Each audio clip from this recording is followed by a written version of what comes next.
Okay, I've titled this course Excel Still More because I think if I were to sum up Paul's attitude to the Thessalonian church, that would be it.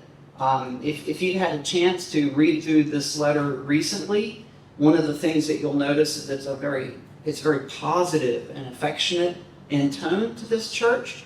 I would say that the Thessalonian church is Paul's number 2 church. His number 1 church is probably the church at Philippi, which is another church in the same general province of Macedonia. Paul doesn't have much by way of criticism. He doesn't lose his temper, with this church like he does with the Corinthian church. But he does have some things that are corrective. But it's all couched in Excel Still More. So it's a very encouraging letter. In many ways, this church is an example that comes out. They're a model for other churches of Paul's day to emulate, and also a model for us. And so that's kind of the theme by which we're, the lens, if you will, through which we're going to look at this letter. Now, the good news about this course, there's really no grade, and that hasn't always been true of CCM in the past, or at least the previous version of it, which had different letters. There were actual grades. I actually taught a course some years ago, actually on 1 Thessalonians, and I went back to kind of refresh my memory with the syllabus. What did I have them do? And there are all these assignments. Wow, so terrible. You don't have any assignments. There's no grade. You don't need to worry about that. But I do have some things that I would like you guys to do. There are certain things that are listed in the syllabus, and really it's so you'll get the most out of this course. I guarantee you, Pastor Richard said some very complimentary things about me just now, but I really don't think you want me to sit up here and talk and lecture at you for 4 hours on a Saturday morning for 4 straight weeks, right? That'll get old pretty quickly. Now, I bear more of the load today, but what I have done is I have put 4 articles, 4 PDF articles in the shareable folder that you have access to. And I would like you to try, I know we all have very busy weeks, Sunday through Friday, and I realize I'm asking a lot, but try to read the articles. They're listed in the schedule. So for next week, there's an article by Bruce Winter that I'm asking you to read, and I've got some questions and ideas for you to think about. You may not agree with what you read in these articles. You may not agree with what I say, and that's okay. But basically, the more you put into preparation for this class, I think the more that you'll get out of it. And I hope that we can have more of a discussion-oriented kind of class for the next 3 weeks. Now, for today, I haven't asked you guys to read anything, but let me just say, as far as what we're doing here and how I like to conduct this class, it's really to serve you.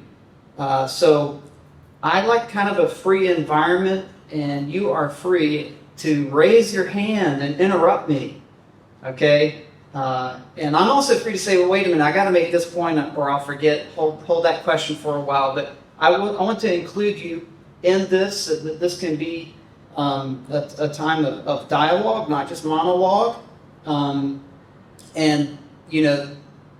I also can learn from you guys, right? So you might have a question, wow, I've never thought of that before, and I need to think about that, right? So please feel free to contribute. The other thing about questions is, I see there's a microphone that's set up there.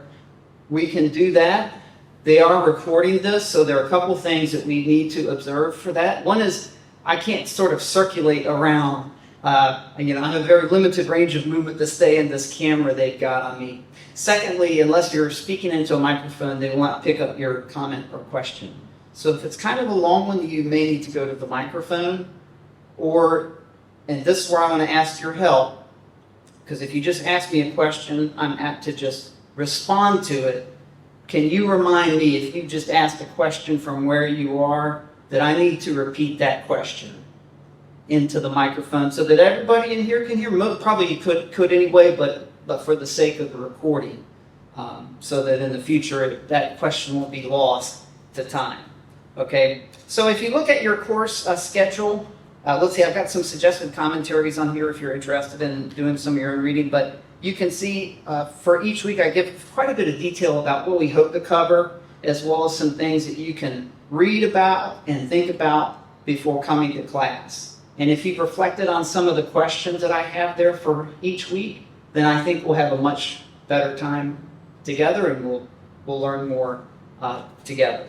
And so today we're going to focus on the background to this letter, both in terms of what this city is about, how its history kind of shaped its culture, and that tells us a little bit about what Paul would encounter when he comes. But we'll also think about the background of Paul himself, because really what we're looking at for the next couple weeks is a story of a man, a servant of God, and this city, each having their individual histories, but they come together.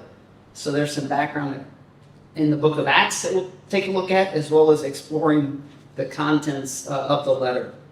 So today, mostly background, a little bit about the text itself in 1 Thessalonians chapter 1. For the following week, we'll take a look at pretty much all of chapter 2 and into chapter 3. In the second part of the letter, Paul is exploring a bit of the history of what's happened since he left that city, but he talks a little bit about his ethos of ministry when he came into that city. And I think you'll find the article by Bruce Winter to be quite thought-provoking. And sometimes we don't think much about this portion of the letter, but it tells us a lot about what Paul's values are for ministry. And there's actually a lot in there that is applicable for us to think about. Now, chapter 4 of 1 Thessalonians, which we'll begin looking at in 2 weeks, that's where we really begin to pack in a lot of things. Paul has a lot to say about sexual morality, and I've got an article for you to read and some things to think about. We'll discuss that. And then about closer to the end of chapter 4, Paul begins to talk about end-time hope and eschatology. And that's quite an extensive discussion. So the last week, we're going to look at the passage where he talks about the Lord coming back and people being caught up to meet the Lord. But we'll have to begin talking about it a little bit in 2 weeks' time. But I've got 2 articles for you to read. And so I'm trying to think about how to split up our discussion as well as split up your reading. And so I'm kind of holding off more of the extended discussion for our last time, because otherwise you'd have to read like 3 articles for the third meeting, which I don't want to do that. So there's an article and a short response to an article for the last week I'll ask you guys to read. So Paul talks about the fact that some of their number have died, and they have questions about that. And Paul's going to teach on that in a short paragraph at the end of chapter 4, and then we'll bring in chapter 5, which also has a lot to do with our thinking about the day of the Lord and what we're looking forward to with the coming of the Lord, and what does it mean to be ready for that. So I'm hoping that we won't have bitten off more than we can chew for the last week, but it seemed like that's the best way to arrange the reading if I really expect you guys to try to read these articles each week. And so then, of course, at the very end of chapter 5, there is a staccato series of commands that Paul gives, which we'll probably look briefly at that, and we'll finish up. I'll say a few words about 2 Thessalonians. I struggled. Do I want to try to teach 1 and 2 Thessalonians together? And it's kind of strange. You've got these 2 letters that Paul wrote, and New Testament scholars don't really know what to think about this. Some complain that maybe Paul didn't even write 2 Thessalonians. Maybe someone else did. And some say, the problem is 2 Thessalonians is very different from 1 Thessalonians. Other New Testament scholars say, no, the problem is that 2 Thessalonians is too much like 1 Thessalonians. So, it's like kind of I played a dirge for you and you didn't mourn, and I sang a song, you didn't dance, kind of a thing, right? But it is a question. I like to think of 2 Thessalonians as Paul's P.S. It's a short note that he wrote probably just a few months after the first letter. So why did he write it? And there's some similarities and differences. I'll just say a few words how 2 Thessalonians follows on this, and and what its relationship is to First Thessalonians in terms of what Paul's trying to accomplish, and some similarities and difference. Try to make sense of that. And that's basically what we're going to try to do the next couple of weeks.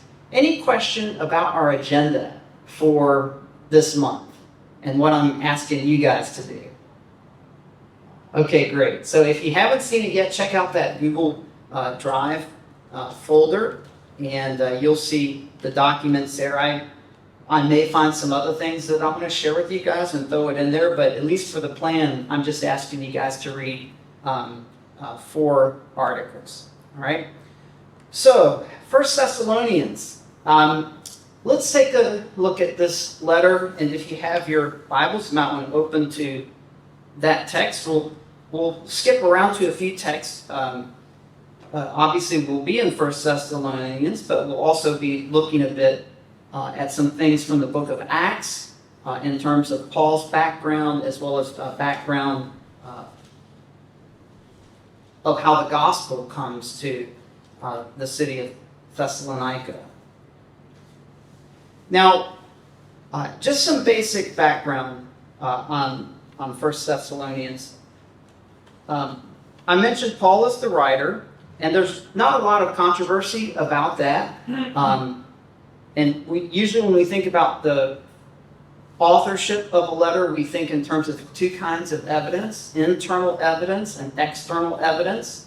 The internal evidence, Paul is named as one of the writers in the very first verse, along with Silvanus.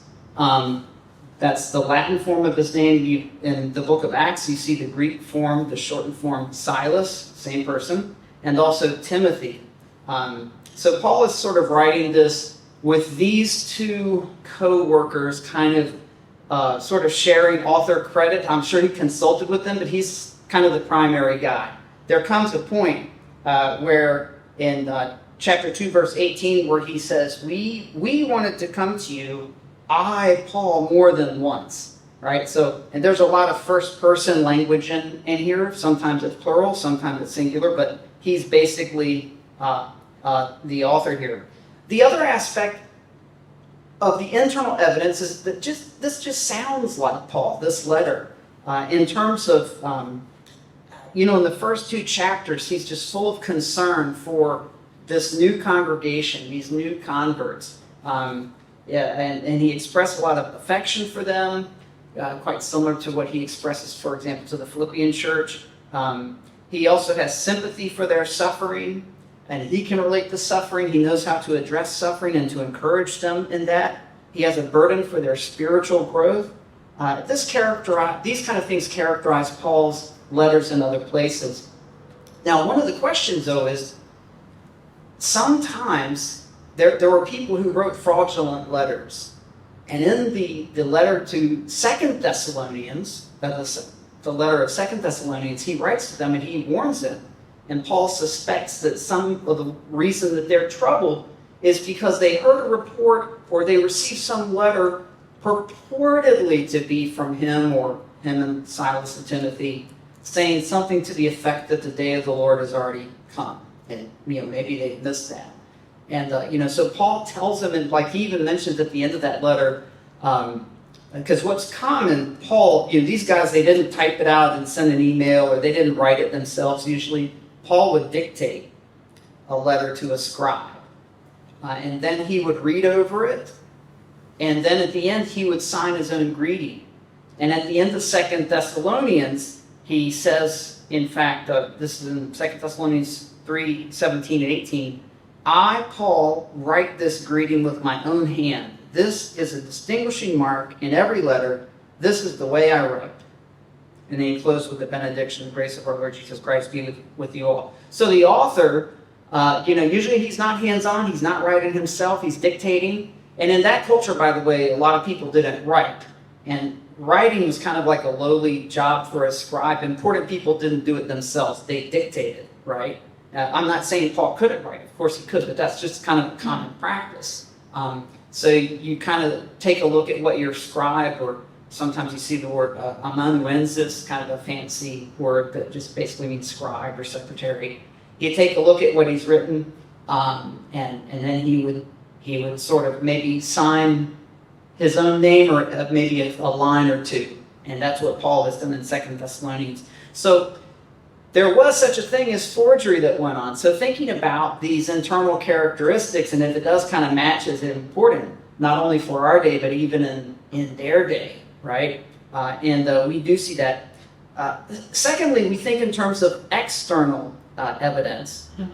And early church fathers, early Christian writings, some, for example, would have lists of what books they thought were authentic and so forth. And different early church writings from the 2nd century mention Paul as writing 1 Thessalonians.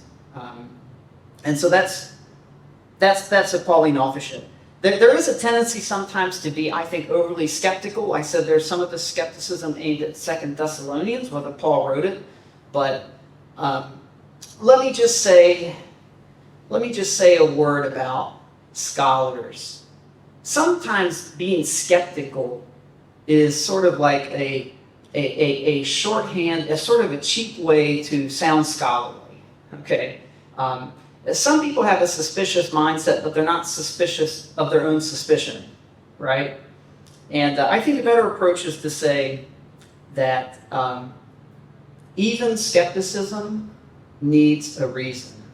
It bears some burden of proof, right? And on that basis, I don't think it's up to these letters, as it were, to sort of satisfy us. We come to it with our arms crossed, tapping our foot impatiently, prove to me that Paul wrote this. I just don't think we're in any position, especially when some of the debate is, you hear some scholars saying it can't be by Paul because it's too much like 1 Thessalonians. And other scholars saying it can't be Paul because it's too different from 1 Thessalonians. That to me says the evidence is not really being handled well. It's not being handled consistently. Now, in terms of, let's take a look at this city of Thessalonica, get some background. We'll come back to Paul and sort of the circumstances in which he writes this letter. But here's a little map showing you the Greek peninsula, and you can see Achaia is the lower portion, including what's called the Peloponnesus, as well as above that the Attic Peninsula, and some of Paul's other churches you can see there. There's a very narrow isthmus. My eyes aren't quite good enough to see, but the word Achaia, the A at the end of it, near that is the city of Corinth. And Corinth is right at the end of this tiny little isthmus that connects the Peloponnesus to the Attic Peninsula. And on the Attic Peninsula you can find Athens. And if you go north of there, well north, you get into Macedonia. So Thessalonica is a Greek city, but it's different from the southern part. Macedon was a separate kingdom. And basically Alexander the Great, the king of Macedon, and his father Philip, they started sort of a campaign of conquest. They first conquered the other Greek cities. So towards the north, you can see Thessalonica is pretty prominent on the map there. And it's at the top of this bay, the Thermaic Gulf is what it's called, off of the Aegean Sea. You can also see some bits of land, look like 3 fingers jutting out into the Aegean Sea there. All of that area above that are some of the prominent region of Macedonia, prominent cities. You can see Philippi, I believe, on this map. Yes, okay. The top, moving from just right of center, you can see Philippi. The Egnatian Way is pointed out there. I'll have some slides saying a bit more about that. Philippi and Thessalonica were basically the most prominent cities in Macedonia. And when Paul first took the gospel into Europe, basically he came into the bay, Neapolis, which is sort of like the port, if you will, of Philippi, went a short distance to Philippi, had significant ministry there, made his way to Thessalonica, Later we'll go to Berea. You can see Berea right under the words Thessalonica there. So I don't know if there's a pointer, but I'm afraid to... Hey, good, there is. Wonderful, there is a pointer. I'm afraid I'm going to go to like slide 52 or something just by pressing the wrong thing. So this is some of the geography of Thessalonica. Here is what the modern city looks like. And today you'll hear people refer to Thessaloniki in terms of the pronunciation. This is kind of from the roof of some building looking out towards the Thermaic Gulf. And this is the seaside, an aerial view of the seaside. And one of the things that you can see here, there's a tower there, the White Tower of Thessaloniki, which is kind of the historic symbol of Thessalonica. It is after, much later than Paul's time. 15th century or so. It's an Ottoman structure. Here's another shot of the same area, and you can see that tower in the background. It's from Ottoman times. But apparently there was some structure there before that, even that kind of fell into disrepair, that was torn down, and this was built to replace it. So there was some previous tower that was there. Similarly important, just to bring up another map, the Egnatian Way, or the Via Egnatia, was a famous Roman road. And one of the things that's very important to the spread of the gospel, the book of Galatians says that at just the right time, God sent his son to be born of a woman. Why is it just the right time? Well, there are many factors, I'm sure, that made it just the right time for Jesus to come on the scene at the beginning of the first century. But probably some of the factors probably have to do with historical factors, and some of the things that preceded Jesus Christ as well as Paul's ministry were, one is that Jews had been scattered throughout the ancient world. So now whenever Paul went, there were synagogues, and he would often go first and preach to Jews. Because the Jews had been scattered, Jews not only spoke Hebrew, but they spoke Aramaic, they spoke Greek, and because of Alexander's conquests in the late 4th century BC, pretty much everybody in the world at that time spoke Greek. So there was a Greek translation that was made of the Old Testament. And these are things that will all precede Paul's coming to different cities. So he could go far from Israel or Judea, as it was known in that time. And people had heard of the one true God who had called Israel out of Egypt so that he could make them a kingdom of priests to bless all the nations. So in many ways, the coming of Messiah, the coming of the gospel was prepared. And as Paul goes to Thessalonica, they speak the same language. They have access to the scriptures of that time in Greek. Another way that God sent Jesus at the right time was the Roman Empire had constructed this great road system. And in fact, in many ways, the Roman Empire made travel much easier. And if you read the book of Acts, you get a snapshot of there's a lot of traveling by it, a lot of Christian teachers, missionaries, and so forth. Peter, Philip, and then, of course, the last half of the book or so is really following Paul around. We see Paul traveling by land and sea. And because of the Romans, the Mediterranean Sea, it's still kind of dangerous to travel because of storms and stuff like that. And we know that happened to Paul. He was shipwrecked famously because of the storm at the end of the book of Acts. Actually, Paul says in 2 Corinthians that he was shipwrecked 5 times, I think. No, I might have had that confused. He was beaten and imprisoned. He was flogged 5 times. I think he was shipwrecked 3 times. But at any rate, that was written, and 2 Corinthians was written before the events at the end of Acts. So that time that we read about in Acts 27 is not the only time that happened to Paul. So it's still dangerous, but more to do with weather. But there used to be pirates. So it wasn't just storms they had to worry about. There were pirates. And one of the things Augustus was credited with was sort of defeating and killing off all the pirates and clearing them from the Mediterranean Sea. So sea travel was safer. Sea travel was usually faster.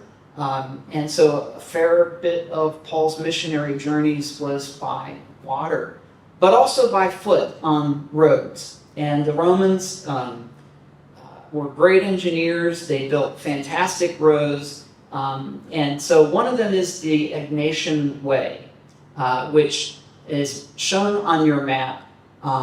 So starting from the city that today we know as Istanbul, but in the past, Constantinople, and it's been known by other names. Actually, it's marked as Byzantium on your map, which is from the Middle Ages. I forget, what was it called in Paul's day? I forgot. I should look it up. But it certainly wasn't Constantinople or Byzantium or Istanbul. Those are all later names. But the road started from there. It goes all the way across, and Paul would pick up this road once he came into Philippi.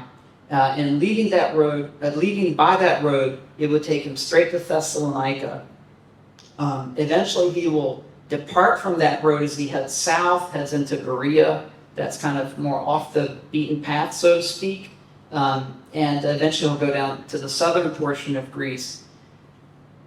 We don't have the story in Acts that tells us about his ministry along the rest of the Egnatian Way. But in the book of Romans, he says that he has preached the gospel all the way around to Illyricum, which basically means he followed this road to the end. So the place marked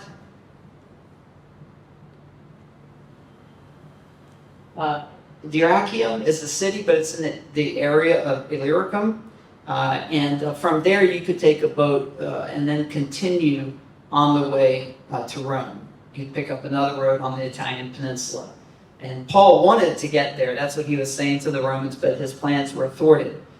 So Paul did a lot of ministry that's not always recorded for us in the book of Acts. He followed this road all the way to the end. This road still exists today. In some places, it's just like a path through the wilderness, but especially where you have cities and where there's been continuous occupation, that they basically follow the old Roman road. And so this is in the city of Thessaloniki, one part of the Via Egnatia there. And this is a 4th century arch. So it is Roman construction, but it's well past Paul's time, the Arch of Galerius. And just to give you a map of, this is kind of a schematic map of 1st century Thessaloniki, and the Egnatian Way. Oh, sorry, I knew it was going to happen. I would press the wrong button. The Egnatian Way is here, so it runs parallel to the coast, and we saw kind of a modern picture of this area earlier, and so there are a couple of implications to this. First of all, this area has been continuously occupied, and a lot of modern construction has gone up there. There are some places where they've excavated down to the 1st century Roman town. I don't have pictures of that this week, but on another week I'll show you some of that. But this location where the Egnatian Way is, they're going to keep using that, right? And so there are places in Greece where the Egnatian Way is just like a trail through the wilderness. In some places, it's now part of a modern highway. Today, in Thessaloniki, some parts of it look like that part where the gateway was, the archway, but it's it's referred to Ignatius Street, and very modern, right? So this is a little bit about the city. It looks like a lovely place. Unfortunately, I've never been there. I don't know if any of you have the opportunity to go to Greece. Or you've been to Greece? Have you been to Thessaloniki? Oh, I'm jealous. There's so many beautiful pictures I could have included, but I said, no, I gotta get to Paul in the first century. I've had the privilege to go to Israel and see some of the places where Jesus has walked, but I've never had the chance to go to Greece. It's on my list. Maybe it'll happen sometime. So now let me say a little bit about the history. How are you guys doing so far? You're not ready for break yet, right? We can go a little bit longer. We can get in some history. Okay, good.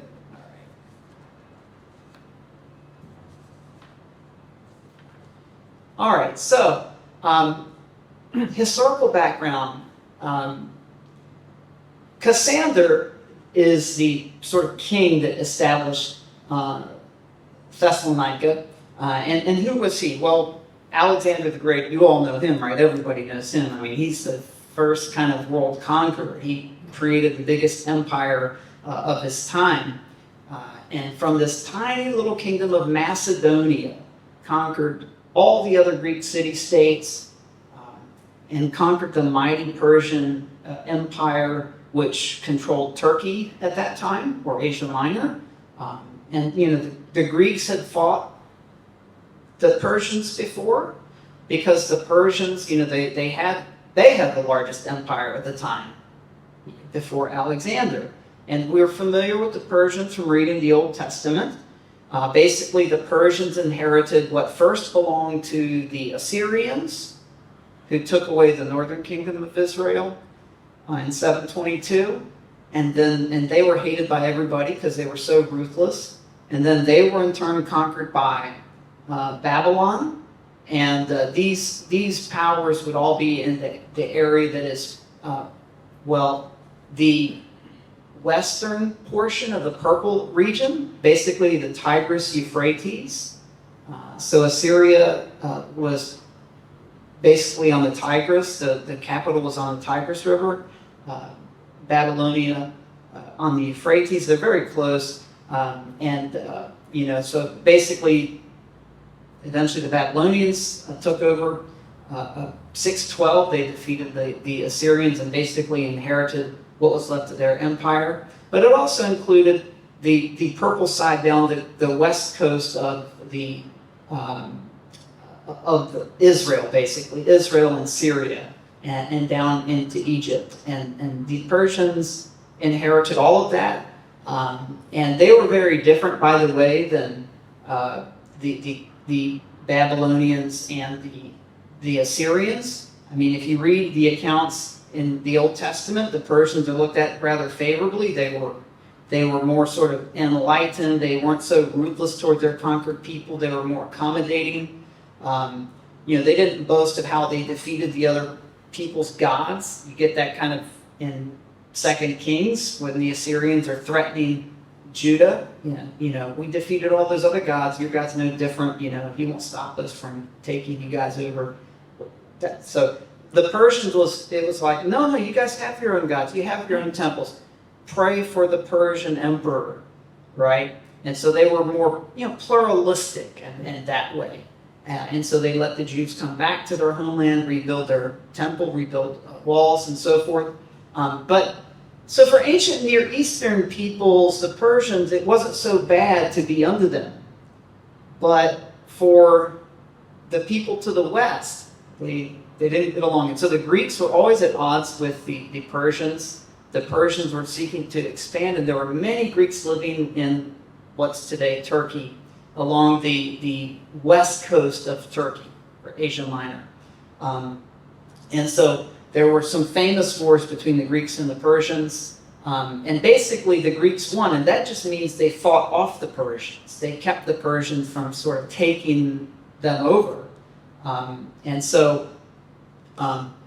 This was a little bit more than 100 years before Alexander's time. So Alexander, he goes out and just from that tiny little corner of northern Greece conquers the Persian Empire. Very much outnumbered, but just he outfought, and his army outfought the Persians. And so they inherited all of that and well into India. And so in just about roughly 12 years or so, Alexander created this huge empire, and then he died very young, in his early 30s. And so this was a huge empire, but it didn't last.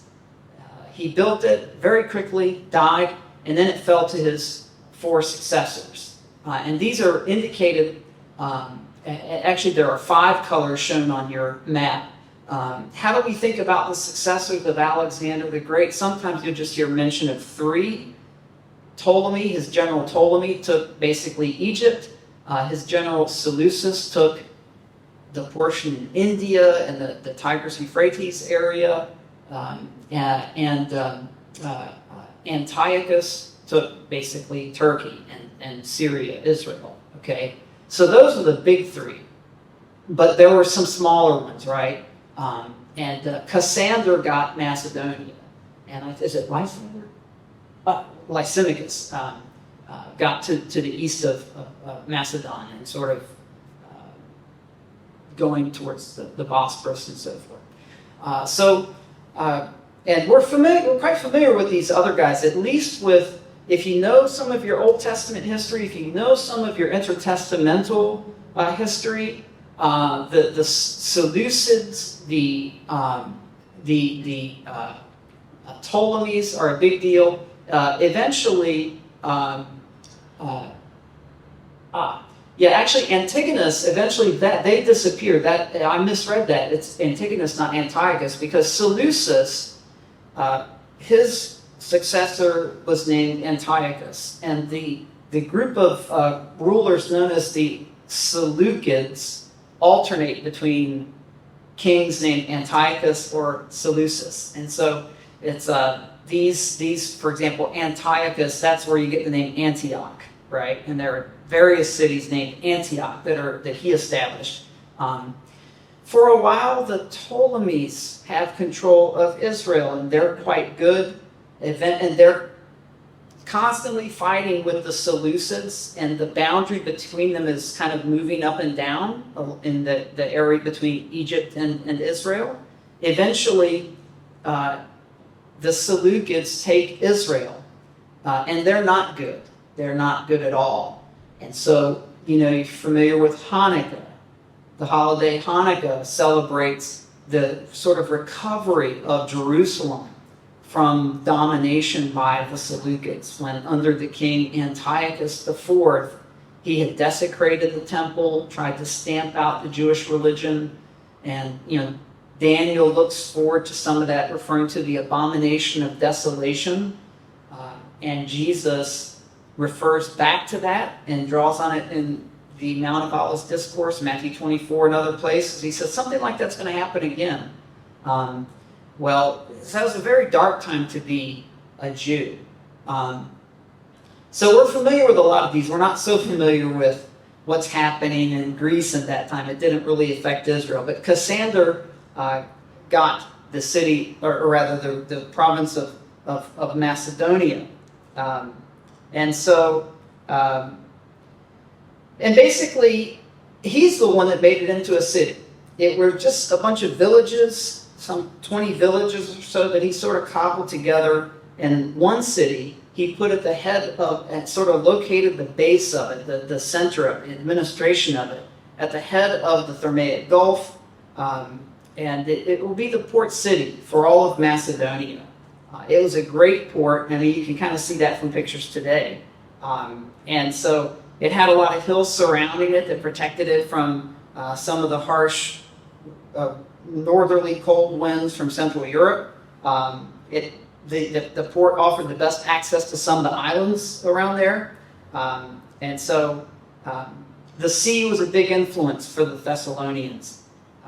And you can see this in some of the gods that they worship. We'll talk a little bit more about religion in Thessalonica later. But of course, they worship the basic Greek gods that we've heard of, like Zeus and so forth. But they also worship some that we're not very familiar with. One group of them were called the Dioscuri. And these are two twin gods who are saviors from the dangers of the sea.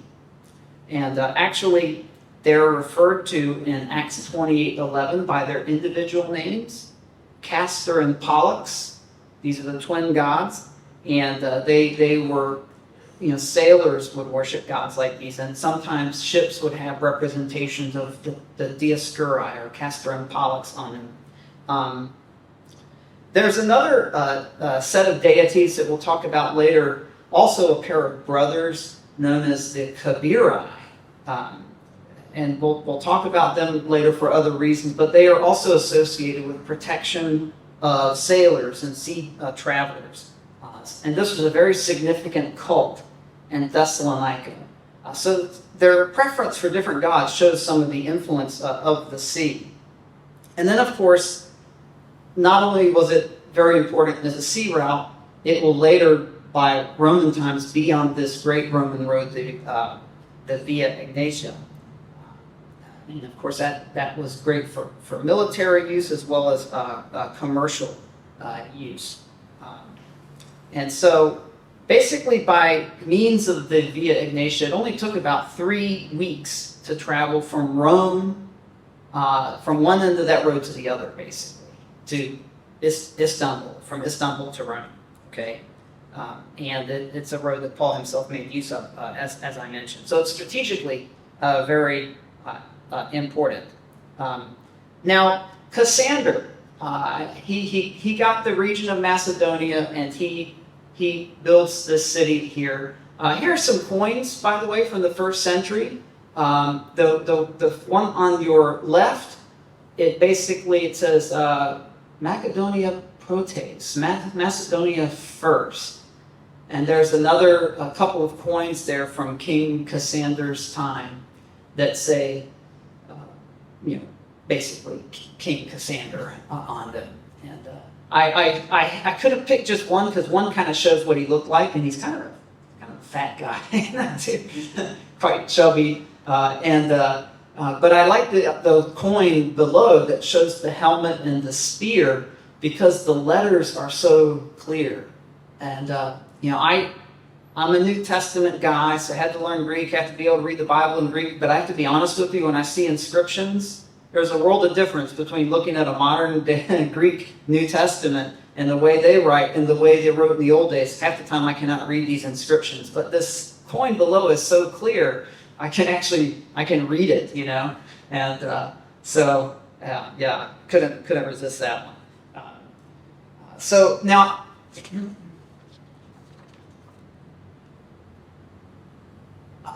the other thing that's interesting about this coin is that you can see the edges have been worn off because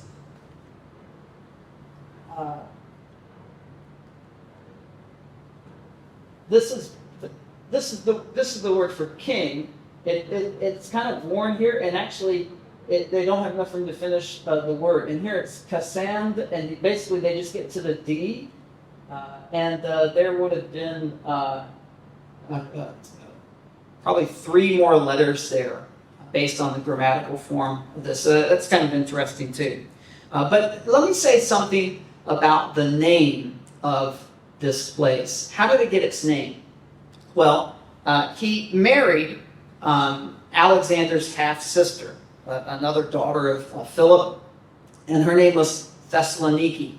And so he named the city after her. And this is an inscription from the base of a statue that is dated to the 2nd century BC that says to Queen Thessaloniki of Philip. And, for Greeks, that was a way of indicating relationship. And people are assumed to know what they're talking about. So everybody knew that she was the daughter of King Philip. So assumed daughter of Philip. And then the very last word there is Basilissa, the word for queen. And so today we speak of this city as Thessalonica in our Bibles. Let me say a word to clarify this name. A couple of factors we need to put in the mix here. One is we got a lot of languages. So we speak English. Before that, there was basically English is a Germanic language. the form of the scriptures that in medieval times that English-speaking people, well, English, they even call it English in the Middle Ages. You look at that, it's very different from our English today, of course. But Latin was the language of the scriptures, so that's part of the linguistic mix. And then and of course, there's Latin and Roman times, which of course is prominent in the Roman Empire. But the language of everyday people, as I mentioned, is Greek. So these are all the language factors involved here. And so today, what I have shown there, well, one of the things that they did, they all wrote in capital letters. So in inscriptions, you would see, like on the one that I just showed, you can sort of see Thessaloniki. The grammatical form, I believe, would be Thessalonican there. Part of the last letter is obscured, but just to sort of match the grammar of the rest of what's up there. So it's all written in capital letters, right? So that's kind of similar to what you see here. Today in modern Greek, they have upper and lower case, and Thessaloniki. Some debate about pronunciation of that last E. Does it sound like A or does it sound like E? Probably sounds like E. Another way to write that in English letters, we're used to the word Thessalonica, but typically you'll find it under Thessaloniki. That's the modern way of referring to it, and that's how it's indicated on signs and so forth. And for short, Saloniki is a very common way to refer to the city. So it's always been a very historically significant city. A lot of action happened there in World War I. World War I, of course, it was a world war, but we think of the Western Front between France and the border where France met Germany, how far Germany had gotten into France. That's very famous, of course. That was a stalemate there, and it's hard to break. And so, Allied forces were always trying to figure out, is there like a way to go around? And so one approach was to try to come in through Greece. And so a lot of Allied armies poured into Saloniki. That's the way they typically were referring to it at the time, in an attempt to see, can we kind of work in that way? Kind of a stalemate happened there too. In the morning when I'm having my coffee before I go off to teach Bible, I got to read something different. So I read World War I stuff, and I'm always encountering the name Saloniki when I read that there. Okay, so that's just a little bit about the name of this place, and so I might alternate between the two of these, between Thessalonica, which we're very familiar with, and Thessaloniki, as we see it in a lot of inscriptions and so forth. Okay, so continuing our little historical survey, Cassander has established the city, there are a series of Macedonian kings who reigned over this territory, and there's not a very clear dominant power in Hellenistic times. But in general, what's happening, you've got some major kingdoms, like I've mentioned the Ptolemies, I've mentioned the Seleucids, and they're jockeying for power. You've got Rome, which is on the Italian peninsula, but getting bigger. And you have various Greek city-states. Some of them have colonies in different places and so forth, but they're kind of diminishing in power. But Macedonia is also a major power. Another important power of the time are, we're familiar with the Phoenicians.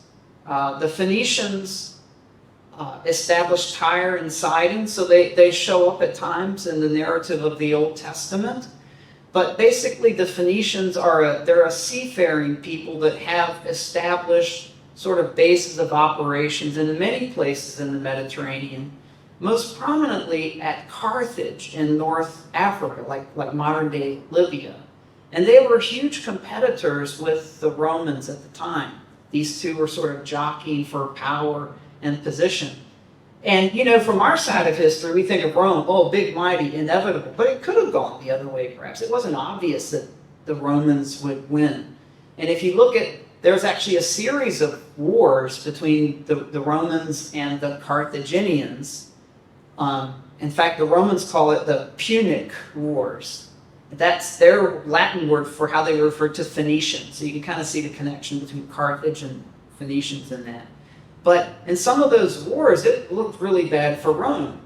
And the Second Punic War in particular, the Carthaginians had a ruler named Hannibal, who was a great general, and he wreaked havoc on the Romans. I mean, he's famous for crossing through Spain and crossing the Alps. He had some of the soldiers were riding elephants, which terrified the Romans, and he's going up and down the Italian peninsula, and could have gone the other way.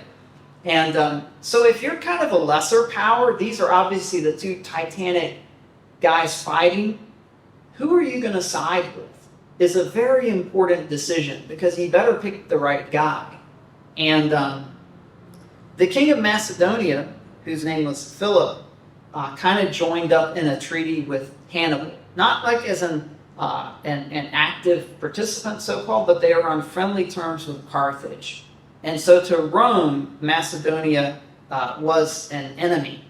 And especially in this Second Punic War, which was so bitterly fought, and you can see, look at that, it lasted 18 years.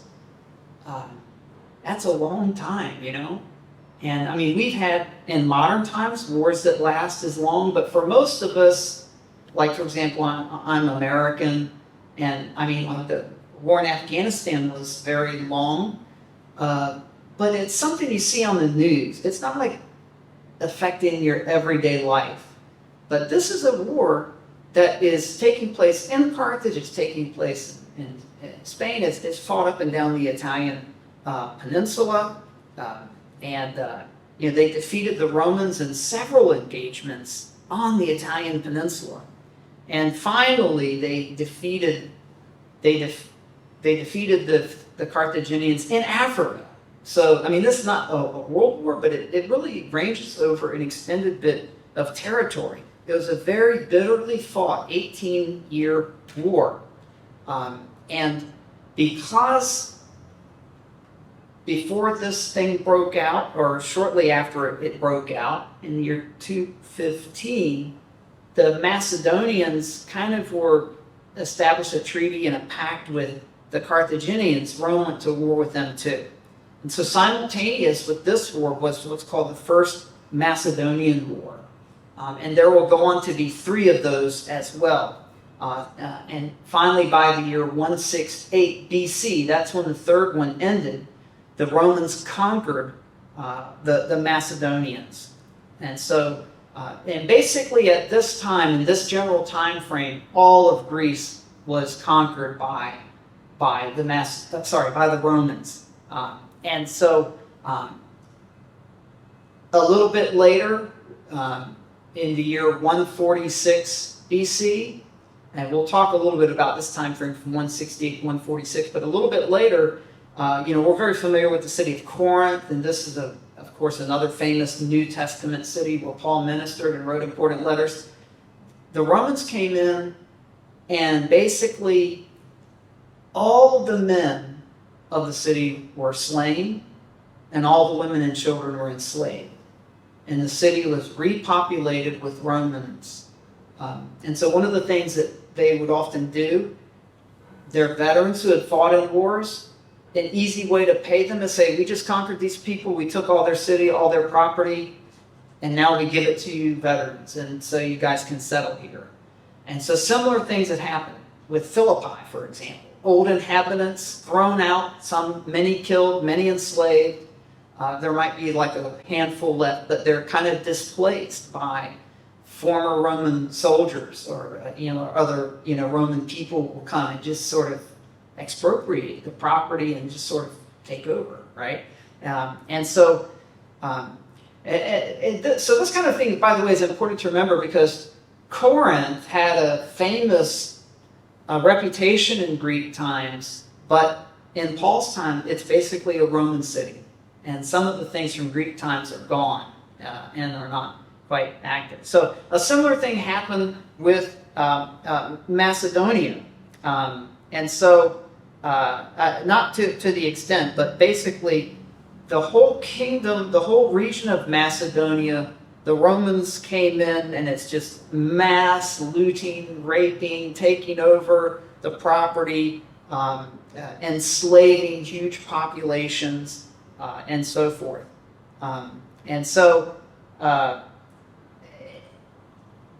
the Romans, because of this conquest of Macedonia, they took so much property and riches and wealth that Roman citizens would not need to pay taxes for 100 years after that. So that just shows you how severe this conquest was and what it did to the Greeks. Okay, and so in many ways, this had a lasting impact, both on the people of Macedonia, but also on the people of Rome. If you're a Roman, you must think so highly of your military to win, first of all, against Hannibal and the Carthaginians on the one hand, and the Macedonians, and take all that wealth. Now we don't even need to pay taxes, and so their power is just. You just think, well, it can't be defeated, right? But secondly, for the Macedonians, they also, everybody kind of needs to acknowledge, they're the ones, they're the boss, and they're in charge of the world, basically.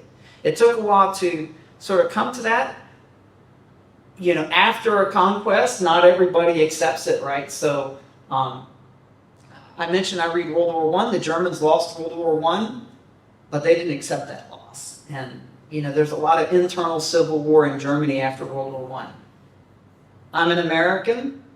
The South lost the Civil War. They didn't accept it. And what happens in the years after the Civil War? There's constant guerrilla-type warfare. Not with big armies, but people that just don't want to accept the new reality, and they resist the rule of the victorious party in various ways. And some of them quite ugly, resorting to terrorism and guerrilla-type conflict, right? And a similar thing happened in the 20 years or so after the Macedonians were defeated by the Romans. A guy named Andriscus, who was the son of the last Macedonian king, tried to lead an uprising, and that led to a fourth Macedonian war, where you can see it didn't last long. 2 years, and the Romans just totally squashed it. And from that time on, the Macedonians were determined to be good Romans. Okay, and so basically they made Macedonia into 4 districts, and Thessalonica became the capital city of one of those districts. Okay. And in the year 146 BC, just a few years after the end of this fourth war, this attempt to revolt, they made Thessalonica the capital of the province of Illyria. Okay? And now being the capital does a couple of things for Thessalonica. First of all, it's a matter of honor and prestige, but also it brings a tremendous amount of wealth. And when the Romans built this Egnatian road right through Thessalonica, commercially, that's also quite good for them. Okay, and so over time, Thessalonica does become very Roman, very loyal, good subjects, and they're doing everything they can to honor Roman rulers and officials, and so they're setting up statues, all kind of honorific inscriptions, and that sort of a thing. And eventually, Rome stops making the city pay tribute to Rome, because that's one of the things about Roman rule, right? If you rule by them, you have to pay tribute, and that's another way. If they conquer enough places and they're forcing enough cities to pay tribute, then of course taxation on their own citizens can be less. Okay, the The Macedonians also got other benefits. The Roman army, of course, protected them from outside invaders, and there were various, barbarian groups that were outside the edges of the Roman Empire. There always seemed to be encroaching. But over the course of 200 years, it is firmly integrated, and the rulers of Macedon would be considered friends of Rome. And that's a term that similar to what we hear in the New Testament at the trial of Jesus, and eventually the Jewish leaders, they bring Jesus to Pilate, and they say, if you don't crucify this guy, you are no friend of Caesar, because he claims to be Christ, which is a king. There comes a point where the Jews say, we have no king but Caesar, right? And so this idea of being a friend of Caesar or a friend of the Romans is very important in that world. In fact, Herod the Great could rule Israel, or Judea, really all of Israel. He could rule because he was a friend of Rome. He was a vassal king. And so that's very important. They were not a friend of Rome during the Carthaginian conflict, the Second Punic War. That was a big mistake, right? The Romans made them pay dearly for that mistake. Henceforth, they would never make that mistake again. They would always be a friend of Rome. They would be loyal with whoever it was that was in charge. Now, that makes sense. It seems like the obvious thing to do, right? But it's not always easy, because sometimes you have to wonder who's really in charge there, who's in control. Because one of the things, the powers that be always fought for control in Rome, and there could be very powerful generals and that sort of a thing who sort of be contesting one another for power, and it's not always obvious which one is going to prevail. And so there are actually a series of internal conflicts in Rome for about 150 years or so. And the Thessalonians, or the Macedonians more generally, they need to be very careful to pick the right horse every time and not pick the loser. So the first noteworthy, one of these internal conflicts, if you will, is between one general, Julius Caesar, and another one, Pompey. And Pompey, by the way, he's the Roman that conquered Israel, basically. There was a period after the Seleucids were kicked out and they celebrate Hanukkah, Israel had an independent kingdom again. And something like 80 years. And we often forget about that. But there was a period of time, very important in Israel's history, after 500 years of being subject to Gentile and foreign rule, they were independent once again. And this is not really what this class is about, but just to point out, this is another detail we should remember when we're reading the New Testament. This is very important to the Jews. And a lot of times we read in the New Testament and we see names like Judah, and we think, oh, named after the patriarch, son of Jacob, Judah. No.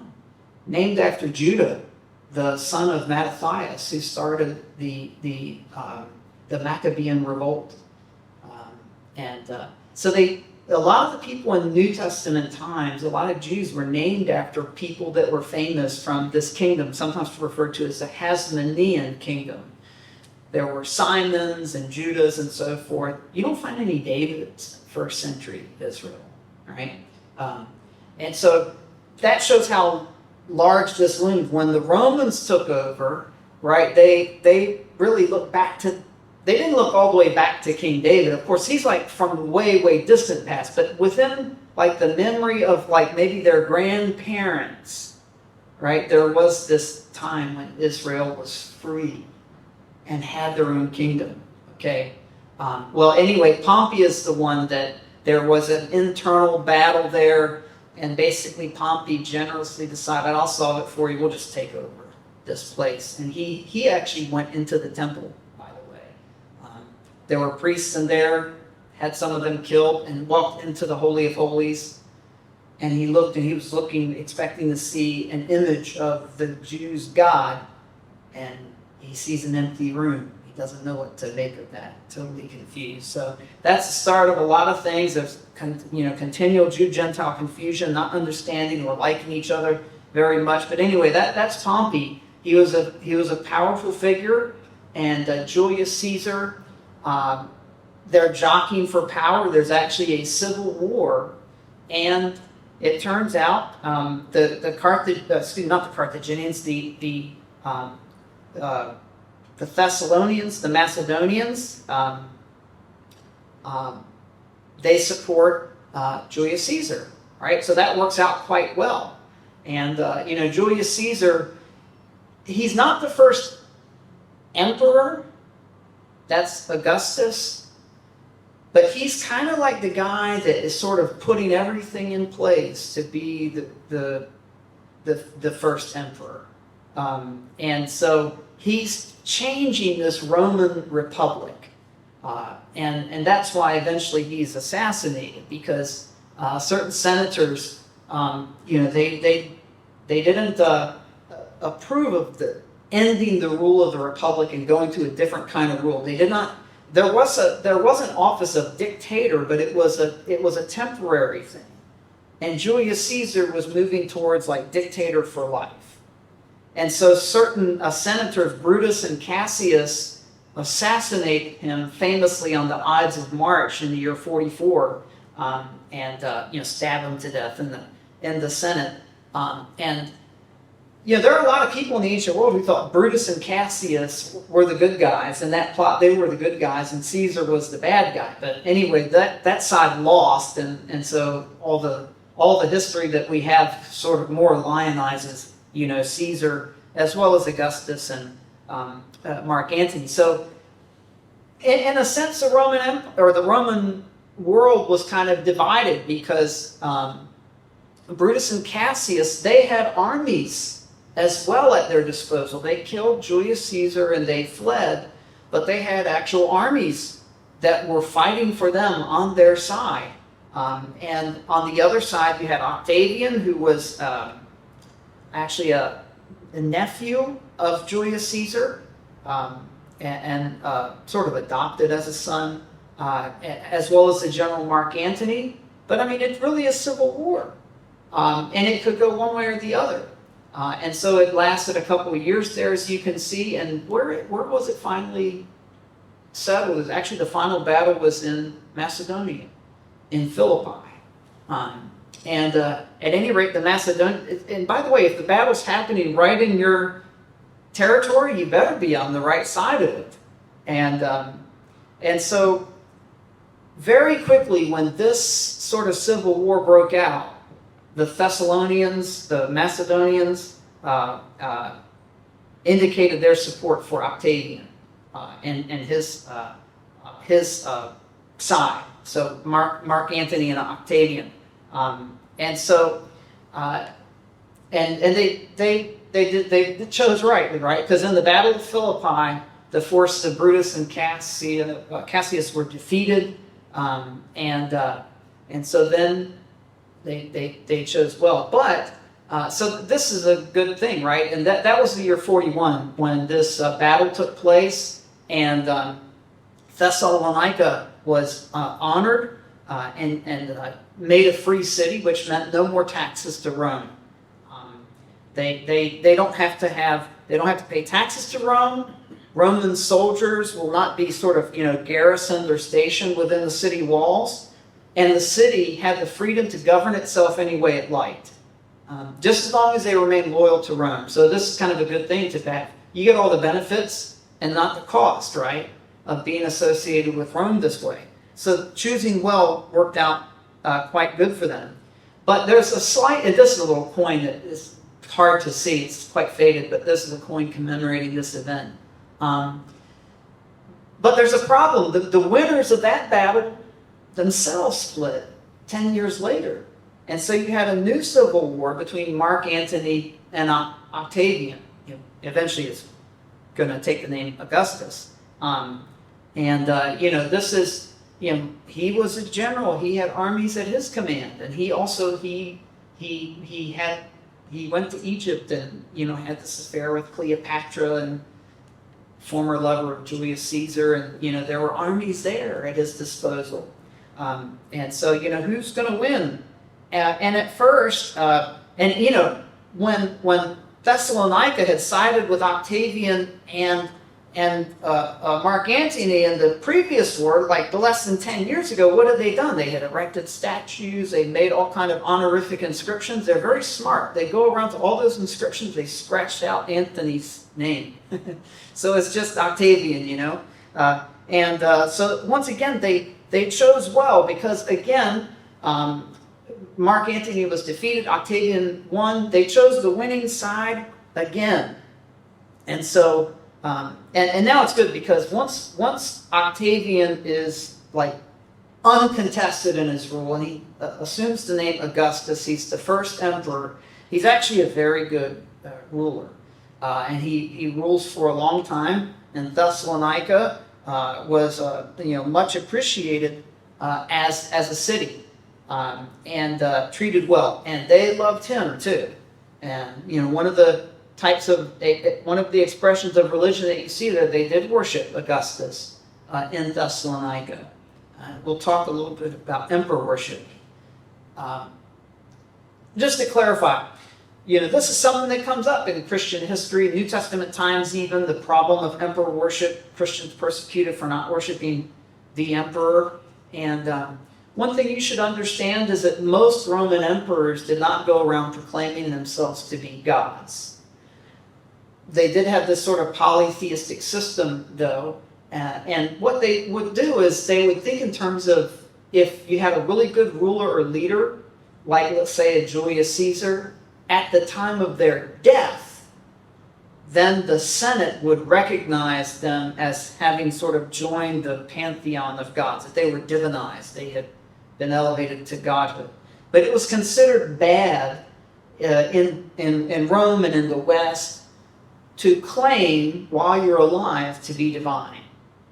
And so one of the Roman emperors who's considered quite favorably, the Emperor Claudius, if I remember correctly, when he was dying, he kind of made like a joke as one of the last things he said. He's like, uh-oh, I think I'm becoming a god.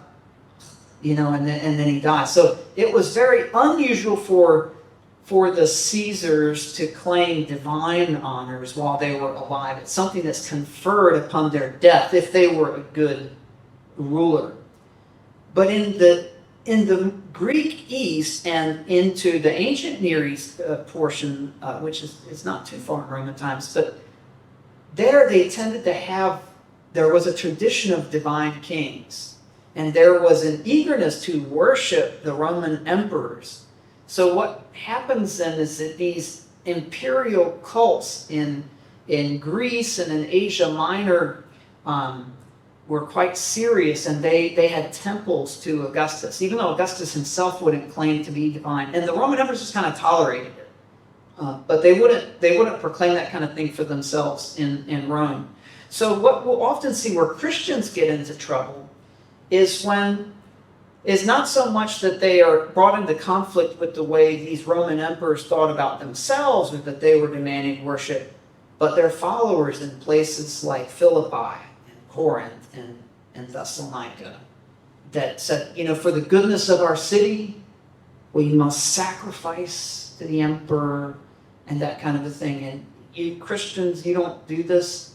Well, they didn't use the word Christian at that time, but you followers of the way or following this Jesus person or whatever, you're a bad citizen. And what's worse, the guy that you claim allegiance to is a guy that was executed by Roman authority on a cross. So it's like you're worshiping a criminal and not the Caesar. So they were very zealous followers. It was a kind of an out of the ordinary thing where a Roman emperor would claim to be divine while he's alive. And one example would be Nero and Caligula. Caligula died before he could really do too much harm. But Caligula demanded to be worshipped as God, and he gave an order, set up a statue of me in the temple of Jerusalem. And his generals on the scene were reluctant to do it and dragged their feet, and before they had to do it, some other generals in Rome, sort of the people in charge of the Secret Service, so the Praetorian Guard, said, we got to get rid of this guy, and they assassinated him. And that prevented a huge amount of bloodshed in Jerusalem, as you can imagine, throughout Judea. Similarly, Nero was also really crazy and evil. The other is Domitian in the first century. These are all correlated with very noteworthy, Nero especially and Domitian were correlated with very noteworthy persecution of Christians that was really directed by Rome and by the emperor. But a lot of the conflict with emperor worship is not from that level. It's from the level of the zealous followers in the Greek and ancient Near Eastern portions of the empire. Okay, let me just stop for a bit because it's it brought us up to New Testament times and the state of Philippi. At some point Jews began to live there, and that's the only part of the sort of backstory of Thessalonica that I haven't touched on. We don't know exactly when Jews started to live in Thessalonica, but we have some reasonable speculation. And, basically when the Assyrians took over the northern kingdom of Israel in 722, and when the Babylonians took over in 586, the southern kingdom of Judah, this is a time when many Jews were scattered. This is the start of what's referred to as the diaspora of Jews. So if we're going to speculate, it's probably around this time that they're spreading out to places like Asia Minor and eventually getting into even as far as Greece. But we don't know exactly when they showed up in Thessalonica, but they're there as well. And that's the only other thing that's significant to know, because Paul will encounter Jews there. So this brings us up basically to New Testament times. What we'll do, we'll take a break after. Let me give you some time for any questions or comments you want to raise at this time. We'll take a break, get some lovely snacks and coffee, come back and talk a little bit about what life was like in the city, what were some of the features of life there in terms of government, culture, politics, religion, that kind of a thing, and then Paul's background and how the gospel comes. Okay. Any comments or questions about Thessaloniki and its story and how we get up to the 1st century AD? I have a little trick. I always say, we'll have break after questions, and then no one asks me a question. But actually, I do welcome your question. Okay, so we're good? Well, you guys are ready for your coffee and snacks, aren't you, right? I can tell. All right, let's go ahead and do that. And we'll start back probably about 15 minutes or so. But anyway, I'll summon you guys when it's time. But definitely I'll give you enough time to get what you need to. All right. Break. And woke you up a bit. I've been doing quite a bit of lecturing. I apologize, but I have to bear a little bit more of the load in this first week. Now that you guys have had your batteries recharged a little bit, let me give you guys, first of all, the opportunity for any questions or comments you'd like to raise at this point. I know kind of brain dead at the end of that last part there, yeah? So I was a little bit disingenuous when I said questions. Like I said, I mentioned the break first. If you mention the break first before questions, they'll never ask questions.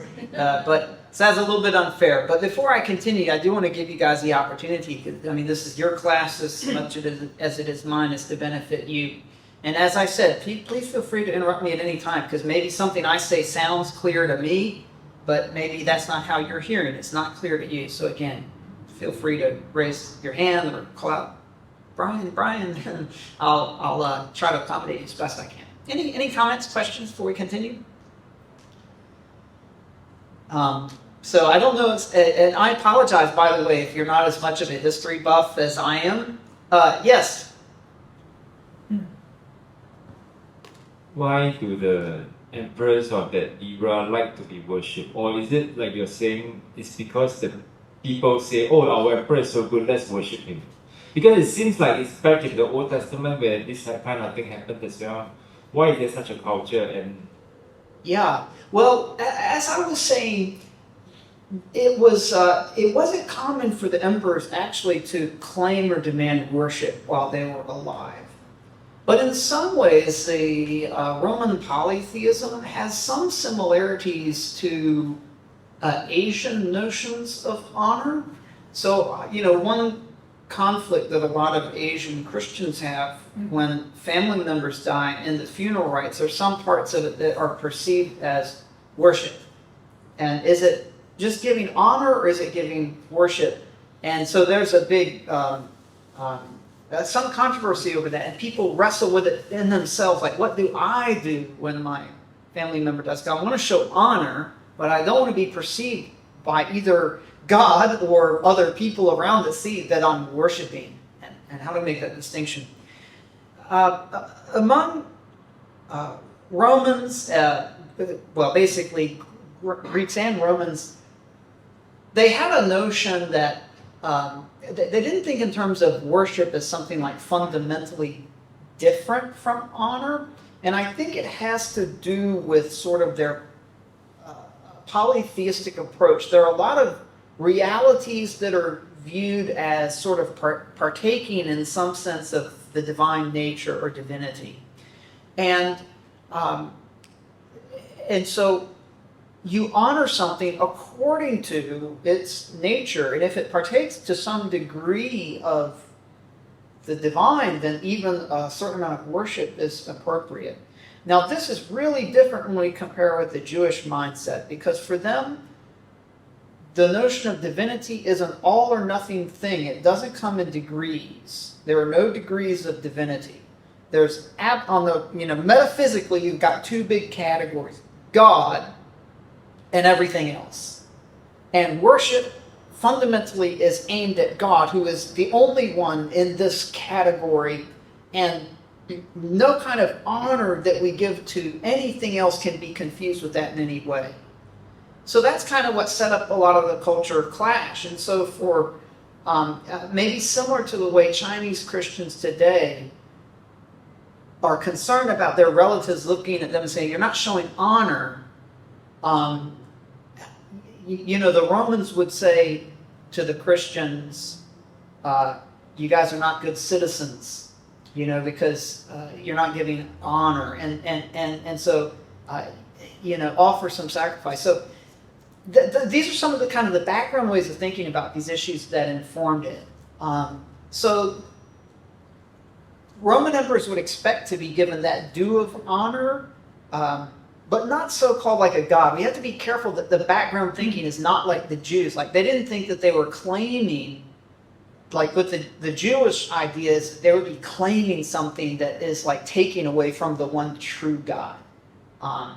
And so that's important background things to keep in mind. The second thing, as I said, just to clarify, they were not usually demanding or claiming worship as a god themselves directly and while they were alive. It's when they died, like usually the Roman Senate officially had a process by which they would recognize this Caesar is now divine. He's died, he's divine, he's joined the gods. And that they'll usually refer to them like after death as like the divine Julius Caesar, the divine Augustus after he died. And so when people like Caligula were claiming this kind of a thing when they were alive, it's really quite shocking. It's really not what should be done. Of course, many would do it just because they didn't want to get killed. And, someone like Caligula, someone like Nero or Domitian, would just, if you looked at them cross-eyed, they could just snap their finger and have someone just kill you. And so you would obviously compromise on that, especially if you're already kind of polytheistic anyway, right? So that's, kind of my answer to that question. And so what the Christians had to wrestle with, especially were like people in on the Greek Peninsula and in Asia Minor, where these emperor cults were taken quite seriously, and emperor worship was taken quite seriously. And you had to pay honor, and that meant you had to worship. And sometimes, even in the ordinary processes of life, buying and selling, making a living, going to, they don't have the movies, of course, but like say going to the theater to see a drama or whatever, would have their moments where homage is paid to the emperor. And so that made it very difficult for Christians to participate in a lot of civic life. And it's kind of noticeable if you don't go along with it, you know. So anyway, yeah, these are some of the issues related to that. Thank you for the question. Any other comments or questions? See what I mean? This questions really enrich the class. So please don't be shy. I've lived here in Singapore for 17 years. I know it takes a little time for Singaporeans to feel comfortable, you know, to speak up, to ask a question. You're not challenging me.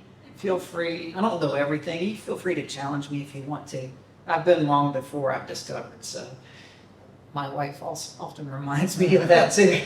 But anyway, I was saying before, by the way, if you're not as much of a history nerd as I am, I apologize to you. Speaking with one brother, I mentioned that I did my bachelor's degree in history, and so I could tell. That's a good thing for some people. I found a fellow history buff friend, but some of you maybe you're not. Don't worry, we're going to get into some Bible too, okay? Well, anyway, we got a little bit more, not so much history, maybe it's more like geography, social, culture, looking at this thing, not through time, but what was life like in the city of Thessalonica. So let's see if we can make a little bit of progress with that. And the government of Thessalonica, I mentioned that as a free city, they could run their own affairs basically as they saw fit. So they had a democratic form of government in which there was a citizen assembly. And I think I have, yes, I forgot what I have animated and what I don't here. So, so they had it was a democratically run city in which they had a citizen assembly.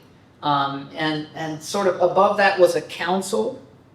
And there were certain officials on the council, and they actually had a title. In Greek, the word is politarch. And here's something that I find to be really quite interesting. When we read the book of Acts, we often see kind of generic English words that are used for like the rulers of different cities, like that Paul goes to. But actually, in fact, this word, I mean, if I were a translator, how would I translate this? Because the word polis is the word for city. The word archon is the word for ruler. So I guess literally this would be city ruler. You know, if I use the word politarch, it doesn't mean a lot to you. But we understand things like city official or that kind of a thing.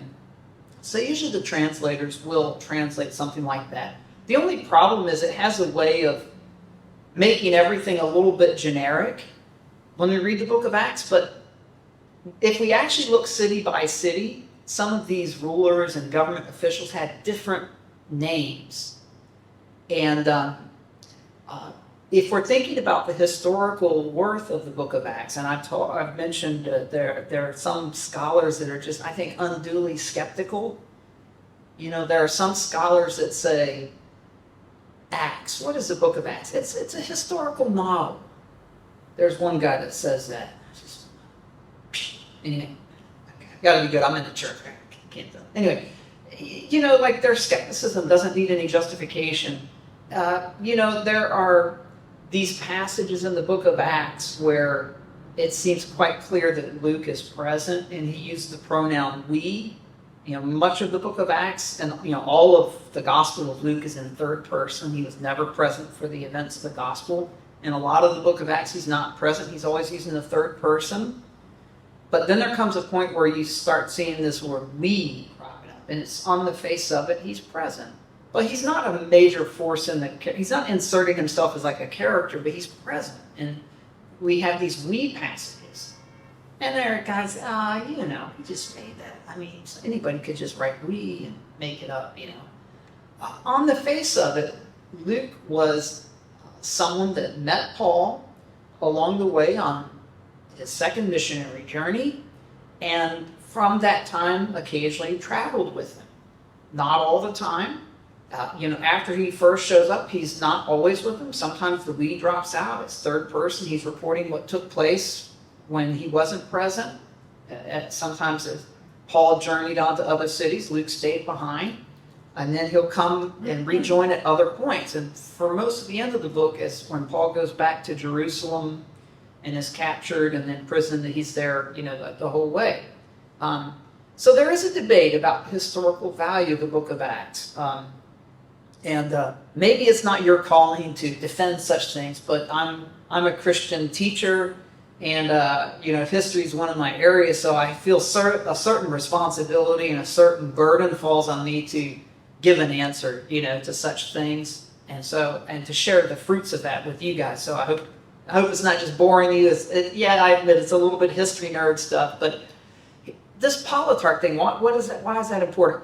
Well, I mentioned that in city after city, a lot of these city rulers have different names that are unique to them.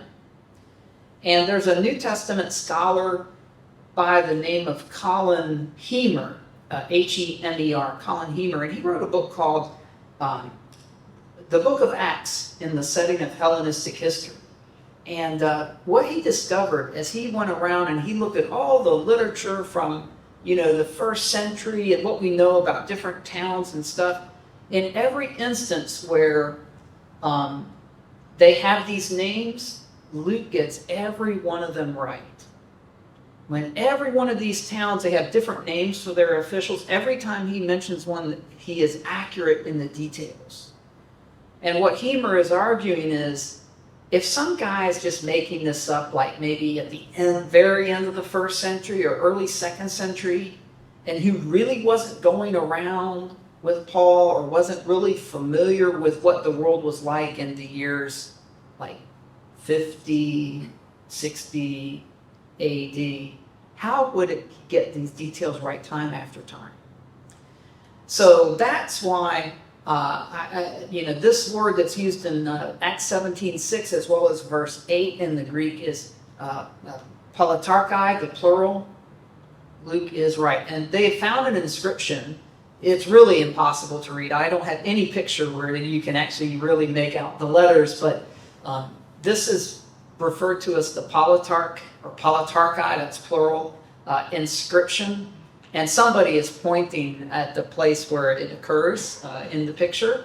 So this is an inscription from Thessalonica of this. Okay, so anyway, that's a little history nerd digression. Forgive me, but let me say a little bit about the government there. And just the takeaway is Luke is right. Luke is historically trustworthy, okay? So with this free government arrangement of the city and the democratic form of government, they didn't even have any kind of judicial oversight by the Romans. There were a lot of places that were part of the Roman Empire, and they had certain amounts of, determining their own affairs, but they were still kind of answerable to a higher Roman authority. Not so with Thessalonica, really free in a lot of ways, okay? So now there are some changes in their status over time in Macedonia, and occasionally some of the boundaries of provinces shift, but really the way the city was governed didn't change much, and as well, the very pro-Roman orientation didn't change much, okay? In terms of language in the city, Greek continues to be the main language. There are some Roman cities where the ruling officials, like Latin would be the language, especially those with more direct Roman control. Certain cities maybe were so pro-Roman they try to imitate Rome in a lot of ways, and so even Latin would be used. Like in Philippi, Latin is used more, and actually they have a lot of former Roman soldiers that were there. So there was this kind of Roman elite there. But in Thessalonica, Greek is still really the language that everybody speaks. And despite this very pro-Roman orientation, this desire to have unquestioned loyalty to Rome, they really had freedom to do whatever they wanted in terms of their political affairs and so forth. But I think the reason is they had demonstrated, they had a track record of like 150 years or so of very concretely demonstrated loyalty. When there would be these conflicts, they always picked the right side. And so that freedom that they had was kind of hard won. And they were very sensitive to anything that might smack of disloyalty or that would tarnish their reputation for loyalty in the eyes of the Romans. And so this is one of the things that Paul will encounter, that when he goes in there, is the charge that's made is that they're saying we should worship another king. And so there were problems that developed in Thessalonica because of that charge and similar ones. So when the gospel comes, there's opposition to it. Sometimes it takes a religious flavor, but sometimes it's couched in political terms. I mean, that's very similar to what we saw in the trial of Jesus, right? At Jesus' Jewish trial, they accused him of blasphemy for claiming to be Messiah. And not just claiming to be Messiah, but he said, I'm going to be at God's right hand. I'm the Son of Man, like in Daniel 7. You will see me coming with the clouds of heaven and sitting at God's right hand. So, for them it's blasphemy, and they want him put to death. He deserves to die because of that. But when they take him to Pilate, they say, they turn the charge into something political. He claims to be Christ, which, yes, that is what he claims, but he claims to be Christ, king. So there's religious opposition, there's political opposition, and depending on who your audience, who the powerful is that you're trying to sort of get to your side, you might couch the objection to the Christian gospel in different ways. And so, no separation of church and state in those days, and so it's easy for opposition to come about. Now let me say a little bit about social and economic life. And this is a statue of Augustus from Thessaloniki in their archaeological museum there, so they're very pro. Oh, I forgot. Yeah. I forgot I had that slide. Yes, okay. All right, so by the way, you guys have a complete PDF of the slide presentation that you can access at some point. I might not always put it up ahead of time, because sometimes I want to conceal some things before I reveal some things, but eventually you'll get everything, right? So I apologize if you guys are diligent students and taking notes. That makes it a little harder taking notes. I apologize. But that concealing versus revealing thing is kind of an important thing in teaching, right? I can't always lay all my cards face up on the table. At least you don't have to take any tests, no assignment, no grade, so, close note taking, maybe not necessary. Hopefully everything is on here that you need.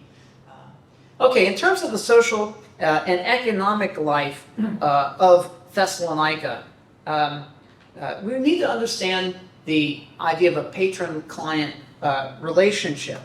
And this is very common in Roman times.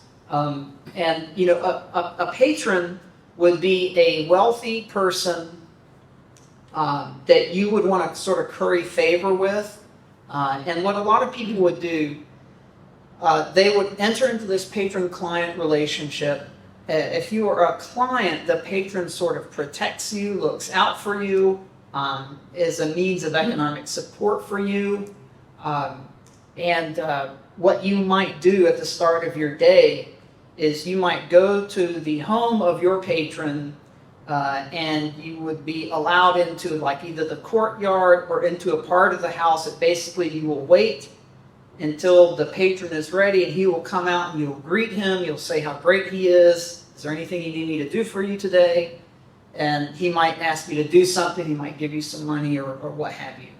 The patron, in turn, would usually be a figure of a certain amount of prestige in society, He could be involved in the sort of the politics of the city. Um, and what he expects of you is loyalty. He expects in any public controversy, you will support him. He expects in any kind of thing he wants to do where he wants to advance himself, maybe politically.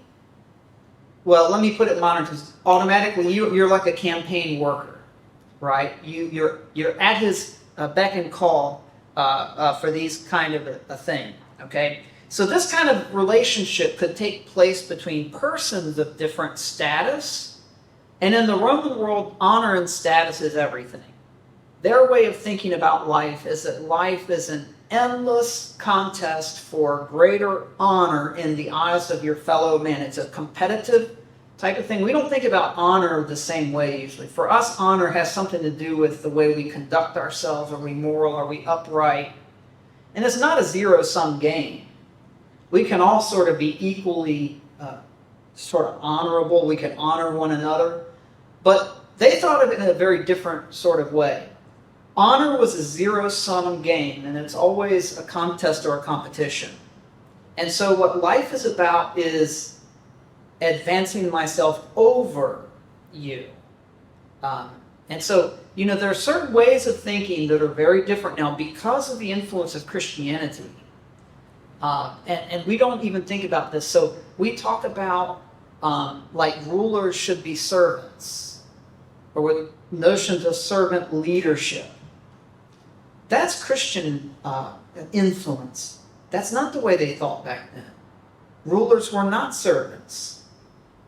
Rulers were dominant, right? And so, in this kind of mindset, you avoid anything that suggests something like servile status, slave status, because that's not what people of high status do.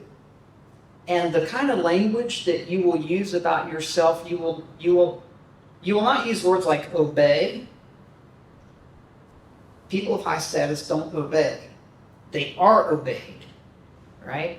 And people of low status must obey.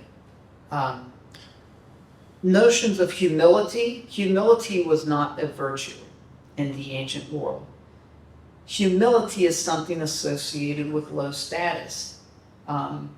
There is an insult that we use today.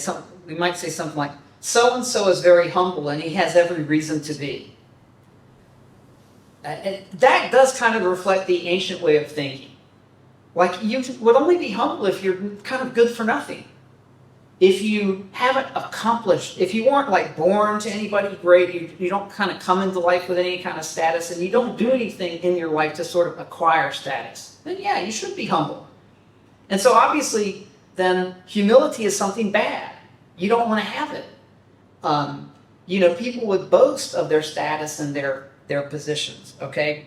And so this way of thinking about honor, there were different ways to achieve honor. One of them might be to be a benefactor of people. So you wonder, like, if you're this wealthy person, you're like a patron to a client, what's in it for you? Well, one of the things that you get is you have a group of people that are it's kind of like your little cult of personality. They give you honor and they publicly acclaim you. And so, today when we have bad politicians, what they do is they go into politics to enrich themselves and get money. In this world that we're talking about, it was different. You had rich people that got into politics and they would spend money to get public honor.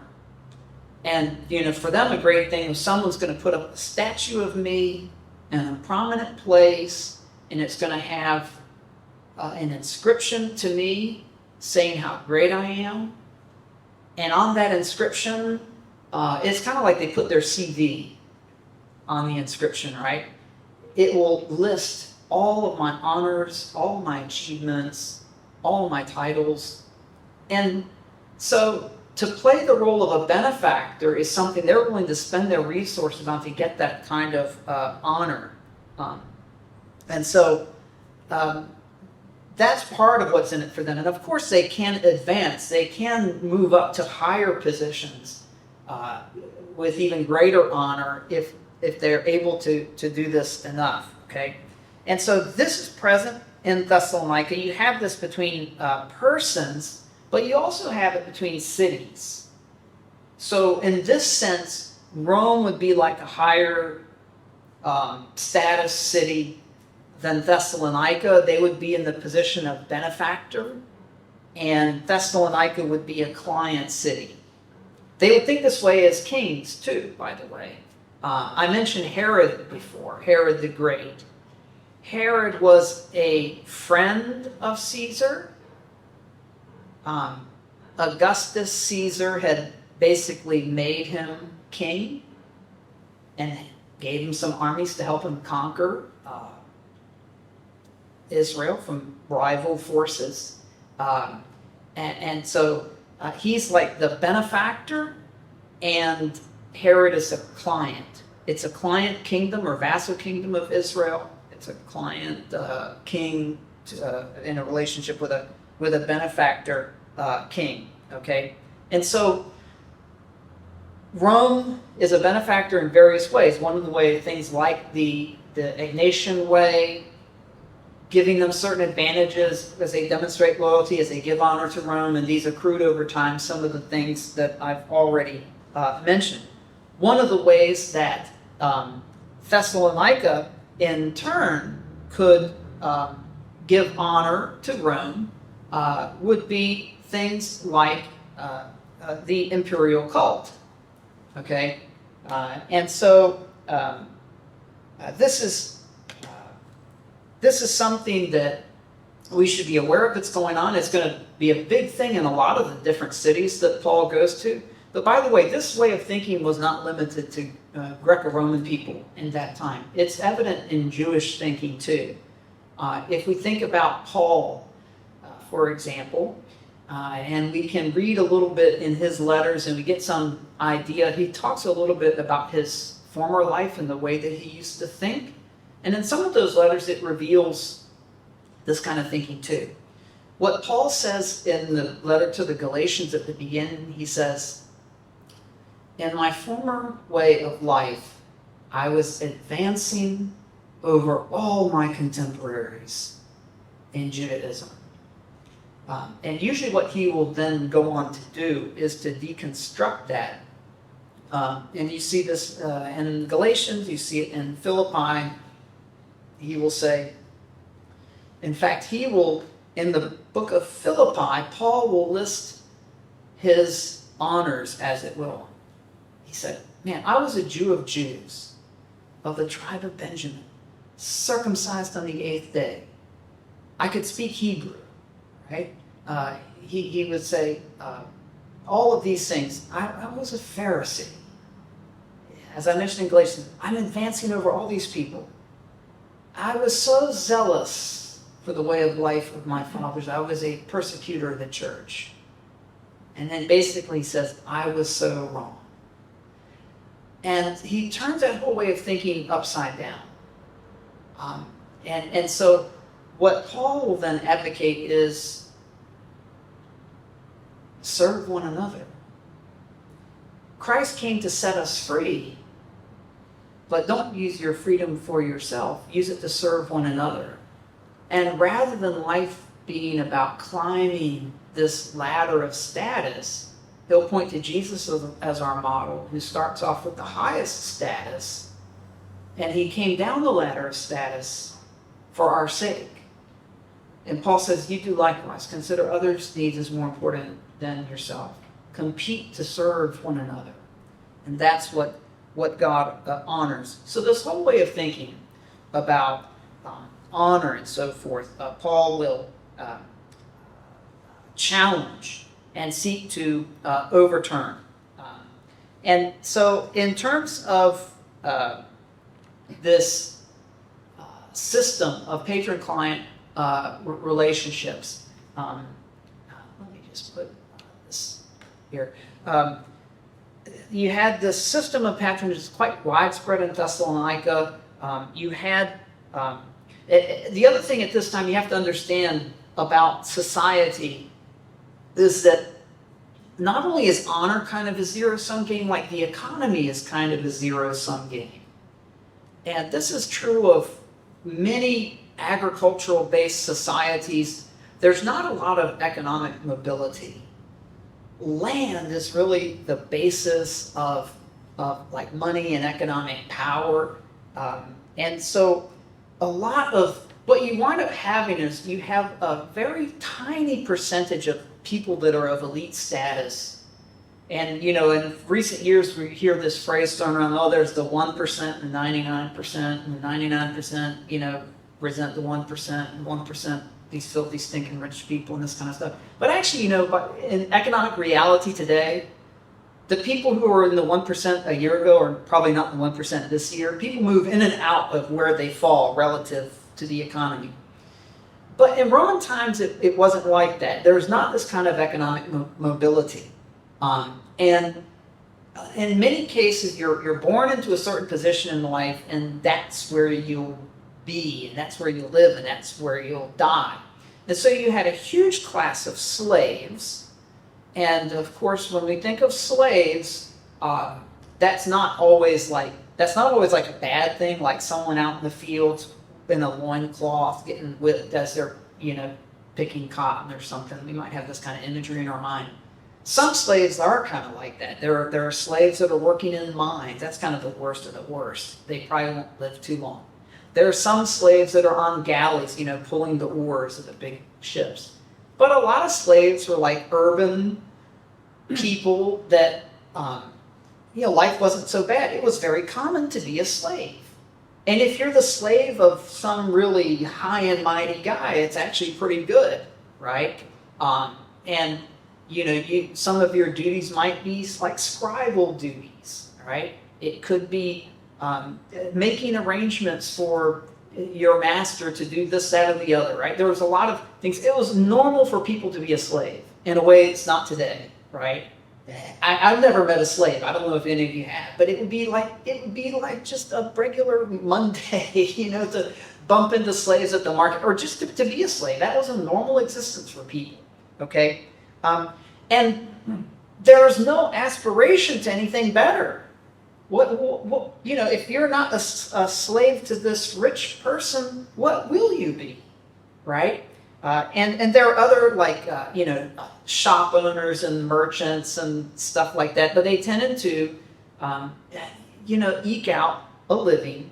And it's not like today, right? We think of like, okay, today I'm slaving away at some difficult job. I mean that metaphorically, not literally slaving, but I have some maybe very menial job, but I have maybe a path of advancement I'm thinking of. They didn't have that, right?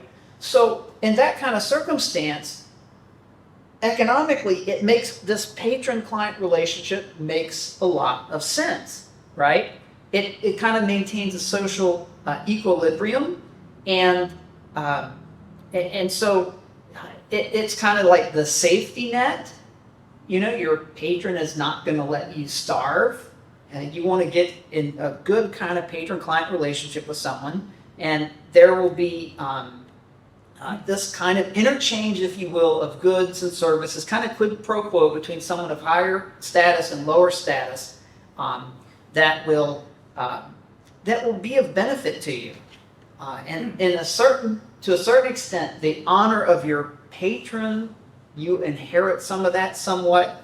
There are benefits to being attached to someone, and you must be loyal to your patron. If you show any disloyalty, this person can cut you off. And this is a person that could be the source of economic support, of food. And so there is a real fear of being disloyal to a patron. And again, if we think about the city of Thessalonica as a client to Rome as its patron, this helps explain some of the hostility of the gospel that can be whipped up very easily. And that's very different from our mindset today. If you hear, oh, someone's teaching some strange new thing, most of us, we don't care to go about our business. But it's very easy to sort of make that everybody's business if you couch it in these terms, that this is disloyal and it has real consequences for us. The other aspect of the patron-client relationship that we should be aware of is how people thought about work. And so we bring it from the macro level down to the micro level.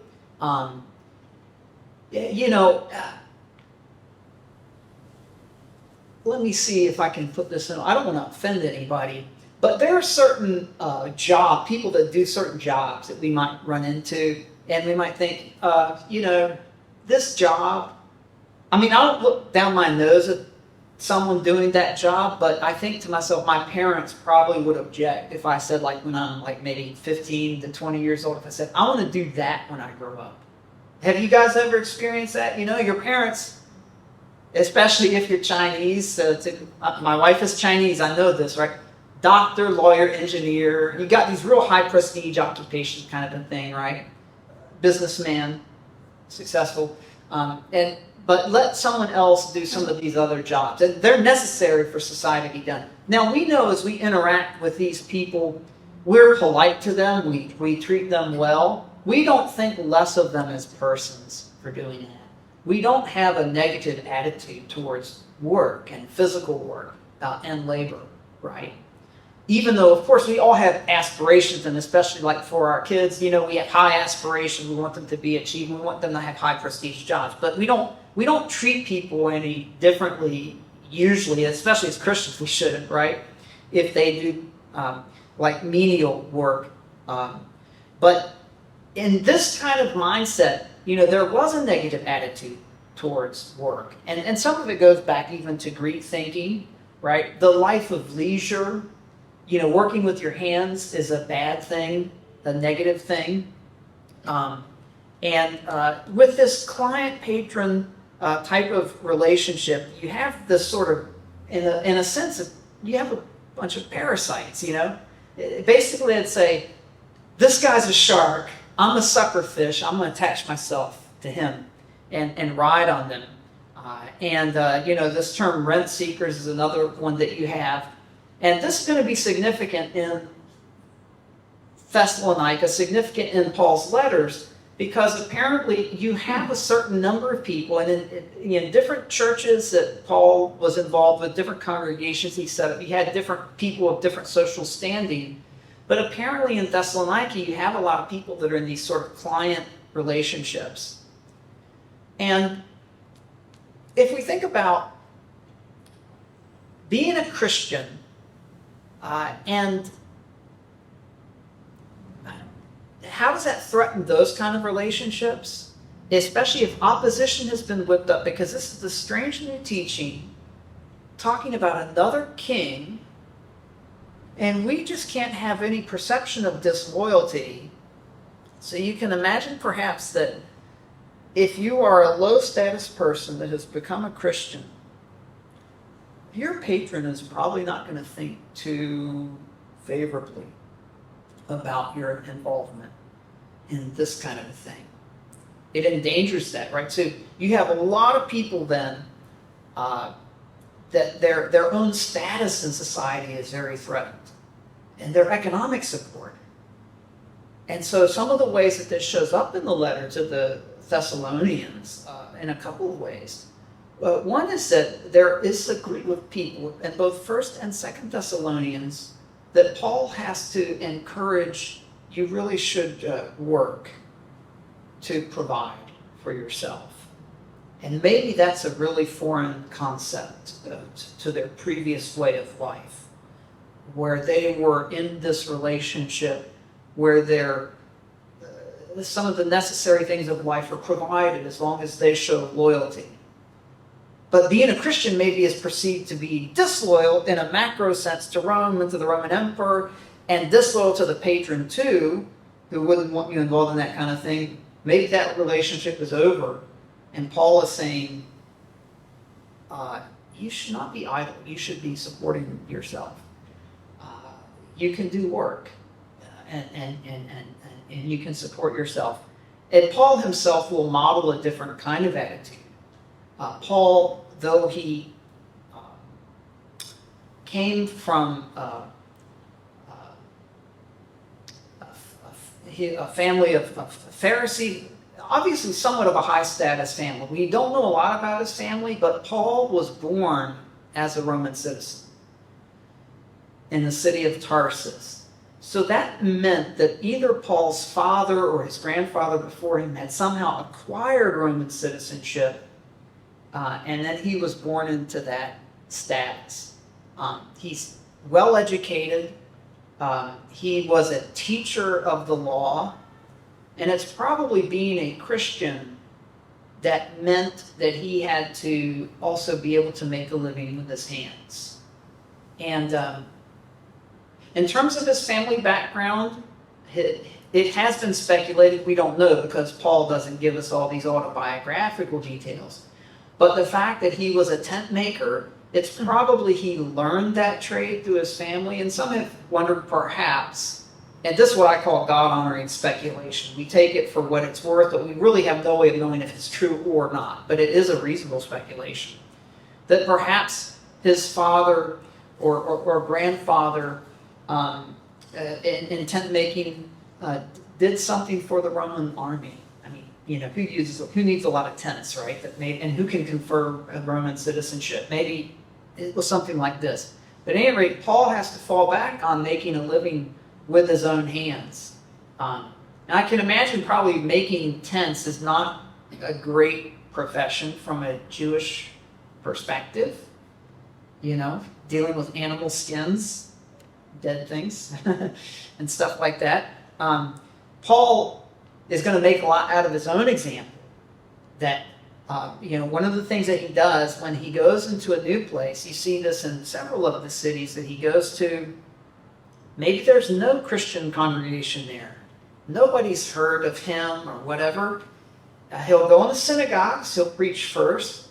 He always goes to the Jew first. That's one of his standard practices. But one of his others, and eventually he'll go to Gentiles too. But one of his other standard practices is he does not show up in the city and say, okay, I'm going to teach you guys the gospel. I've made a few converts. We're meeting together. I don't expect you guys to support me financially. He refused to take support from the people that he was currently ministering to. And where would his support come from? Sometimes it said he would work with his hands. I'm a newcomer among you guys. I worked hard. We see this in Thessalonica. We see it in Corinth. And Corinth, he's there for some time, so we get an idea of kind of the way he worked. Eventually, support comes in, and he is able to sort of go full time and devote himself entirely to ministry of teaching and preaching and evangelizing and pastoring and things like that. And so he's not in Thessalonica very long. He's definitely in this phase where he's working hard, and he's also pointing to himself as a model. And as well as pointing to that to say, I'm not the way people think where I try to take advantage. Okay? So these are some of the features of social and economic life in Thessalonica that are kind of important background for when we come to this letter. Let me say one more thing about being a history nerd. The great thing about the Bible is that you can approach the Bible from a lot of different angles, and we need to hear a lot of different angles. Some people are like systematic theologians. Now, I don't know what you come to this class, what your expectation is, what you always hope to get out of a Bible study. How do I live now? How to apply it now? How do I think theologically about various subjects? 1 Thessalonians, how do I think about the coming of Christ? And that's real and that's good. And we'll do some of that. But the other thing that's important to recognize is that when we read the Bible, it's not just a book of, it's really not a book of systematic theology. We do systematic theology from it, and we learn life lessons from it and apply it. But it didn't come to us in the year 2020 or 1987 or whatever your time is. It was written to a different people in a different time.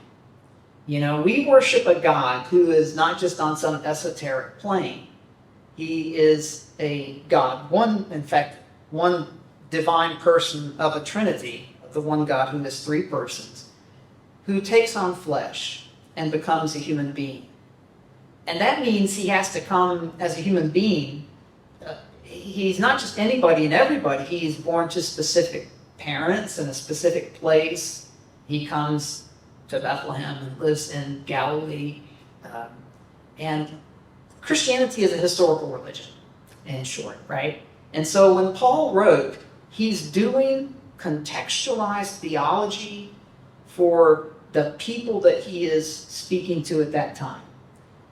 And so the first letter to the Thessalonians is for us, but it was not originally to us. It was to them, and addressing their real world needs. And from that, we can glean much theology as well as much practical benefit that we can learn today.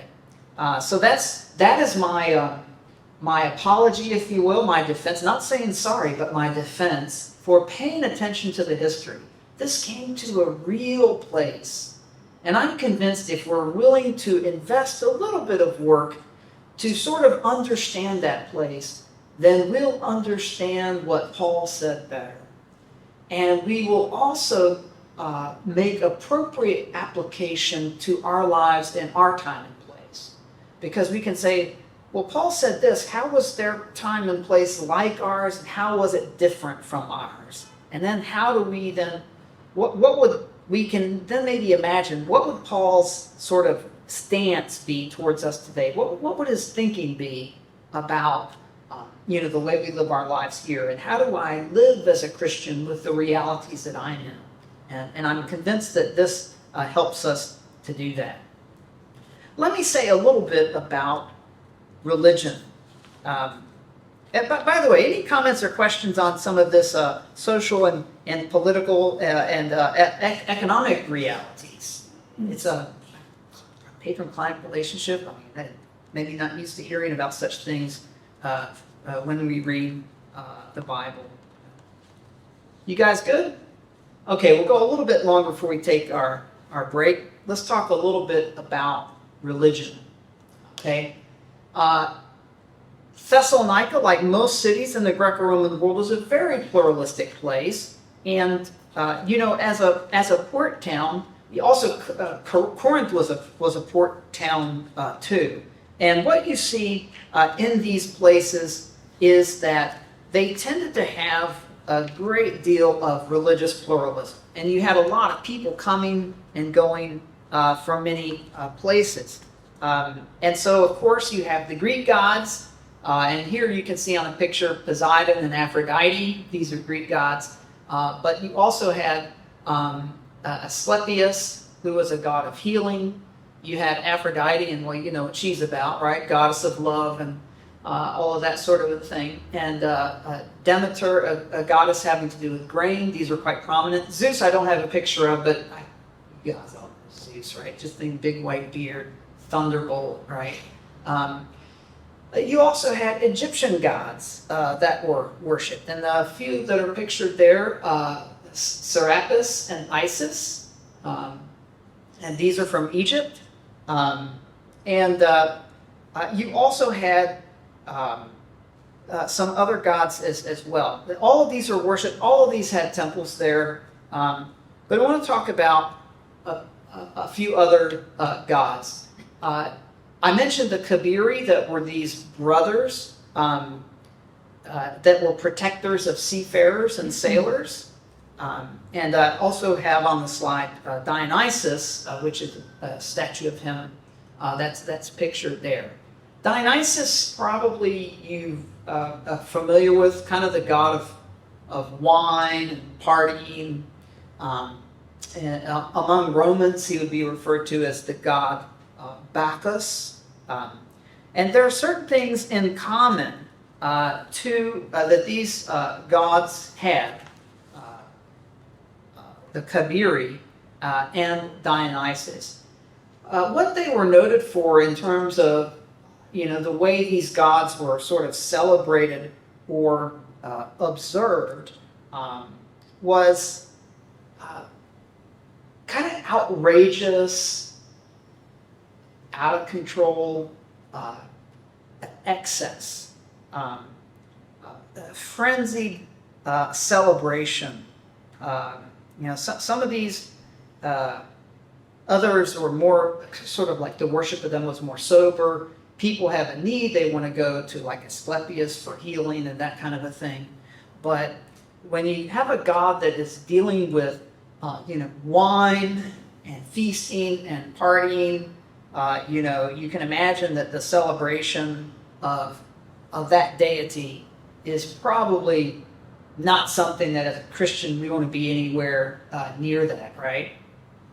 In terms of the Kabiri, they have a bit of mythology about them, not too lovely, but apparently the central myth involved these two brothers who killed a third brother, decapitated the body, and buried the head of the dead brother on Mount Olympus. I'm not sure why people are attracted to this god from this story. But at any rate, Greek gods in general, one thing we need to recognize about Greek religion is not a source of ethics. Right? Like today, we often think of religion and ethics going together. And you think about even like the faiths in Singapore, for someone to be a good Christian, a good Buddhist, a good Muslim, we know their communities have certain expectations for, the way they conduct themselves and treat others. Not so with Greek religion, okay? The Greek gods were basically like supermen and women. They had all the strengths of human beings writ large and all the flaws writ large. So kind of they're just exaggerated humans in every way. More powerful, but adulterous, scheming, backstabbing, all of that kind of a thing. Where did they get their ethics from? Well, typically it was philosophers. And one of the big sort of debates about religion in Greco-Roman circles was the philosophers would say the traditional gods are unethical and they are not worthy of worship because they are evil. And I mean, that's something that a lot of Jews would say, yeah, your gods are horrible, right? And so, ethics, people like Socrates and Plato and Aristotle and other thinkers it was through philosophical reflection that they talked about ethics, right?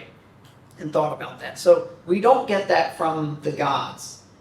In fact, it is kind of interesting. There were certain Greek philosophers before Socrates who made these criticisms, and they said, whoever God is, it must just be one, and he must be a righteous and ethical God. And I suppose he's reflecting on human nature, and Paul will do certain things like that in some of his speeches to pagans in Athens, and in particular. So it's kind of interesting. There's a little bit of natural theology going on in the ancient world. So anyway, you have these Kabiris, and their story is very bad. The other things about them that are very bad is one of their main symbols of their cult was a phallic symbol. Okay? And that's something that they have in common with this cult of Dionysus. Both of these cults used a lot of phallic symbols. I'm assuming you know what that is, because I really don't want to define it, okay? In general, in the Greco-Roman world, today in our world, if you want to see that kind of thing, you have to go looking for it on the internet or somewhere, right? But it was not that way in the Greco-Roman world. It was not out of sight to see a lot of public depictions of sexual imagery, sexual acts, things like phallic symbols. The Romans seem to be obsessed with it. They found all kinds of statues and monuments that's basically what they are. We do have some of that kind of thing today, but it's usually people that are kind of, we think these are people it's not sort of publicly acceptable. You have to be in a place where a lot of like-minded people, maybe that are very young and very drunk and whatever, doing this kind of stuff. But it wasn't. It was like the normal thing. Public parades, this kind of a thing. They're parading around phallic symbols, and Romans would use like that, like on a pavement stone, and it's kind of indicating the way to go to a brothel or something. Okay, so in society in general, and a lot of artwork, publicly visible stuff in a city space, it's like normal and acceptable to them. And then these two particular religions, it's a part of their symbolism, and they'll carry these kind of phallic representation objects around in public processions, and there would be a lot of drunken revelry. There would be a lot of immoral sexuality involved in the worship of these gods. And so if you are a Thessalonian, this is considered... Now, some of these problems with the cult of Dionysus and the cult of the Kabiri, if they went to extremes and that they promote public disorder, then it's a problem, right? Rome never looked favorably on disorder. And so for the Thessalonians, there would need to be a sort of... They wouldn't want to get a bad reputation for that. And you do see this kind of a thing in some of the stories in Acts when public disorder breaks out, like in Ephesus.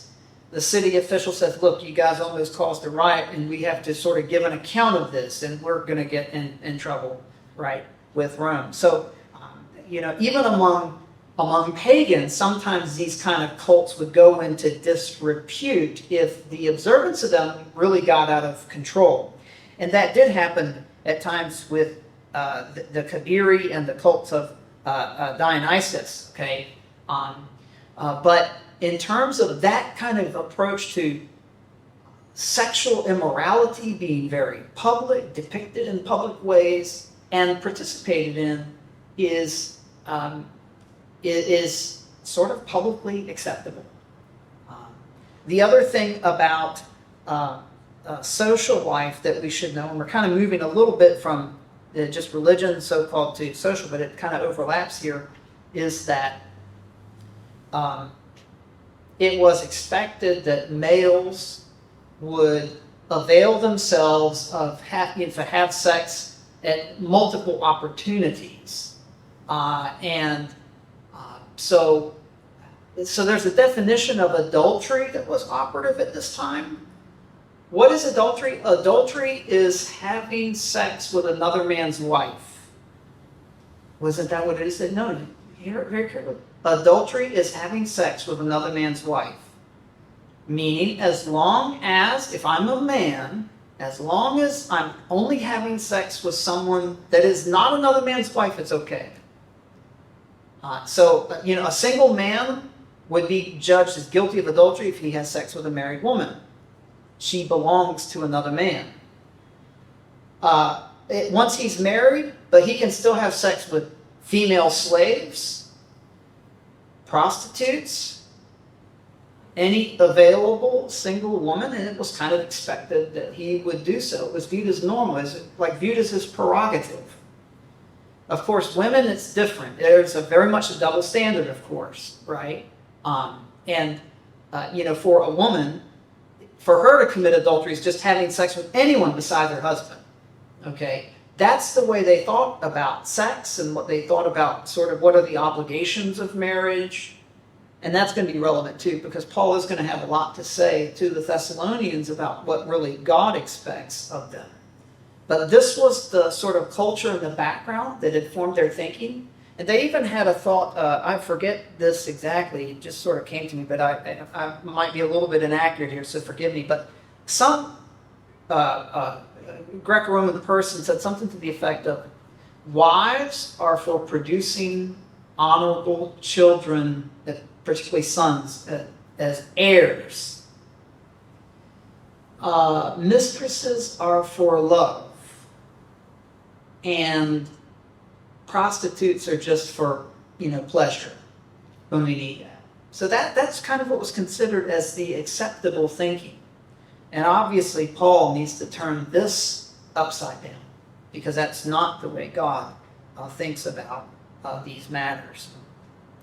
Okay, we're going to take another break here soon. Once again, I've done it. There's one other point about religion. We talked a little bit about the emperor and the emperor cult. That was there. Augustus was worshipped. You saw the statue of Augustus earlier that's in the Archaeological Museum of Thessaloniki. That's the only one that I'm aware of, so I didn't repeat it here. But that was there. And there were also Jewish synagogues there. We know Paul is going to go there. He's going to go there first, as he always does. But as I mentioned, we're not sure exactly when the Jews arrived there. But what we can say about that, as I mentioned before, why that is significant is that there will be a group of people, Jewish influence and Jewish belief and belief in the one true God, that called the Israelites out and redeemed them. There was knowledge of that God beyond the confines of just Jewish people. There were Gentile people who were attracted to this kind of God. And I talked about some of the philosophers and the way they thought about Greek religion. There were Greco-Roman people who thought this view of this kind of God is very compelling. And so sometimes they would also participate in synagogue life. They would attend and they would hear the scriptures taught.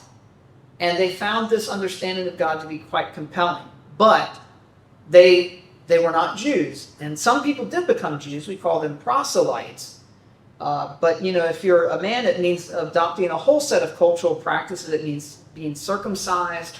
It means changing your diet and all kinds of things, right? It's to change your people affiliation, your cultural identity is a big thing. And they were attracted to that God, but they didn't want to become Jews.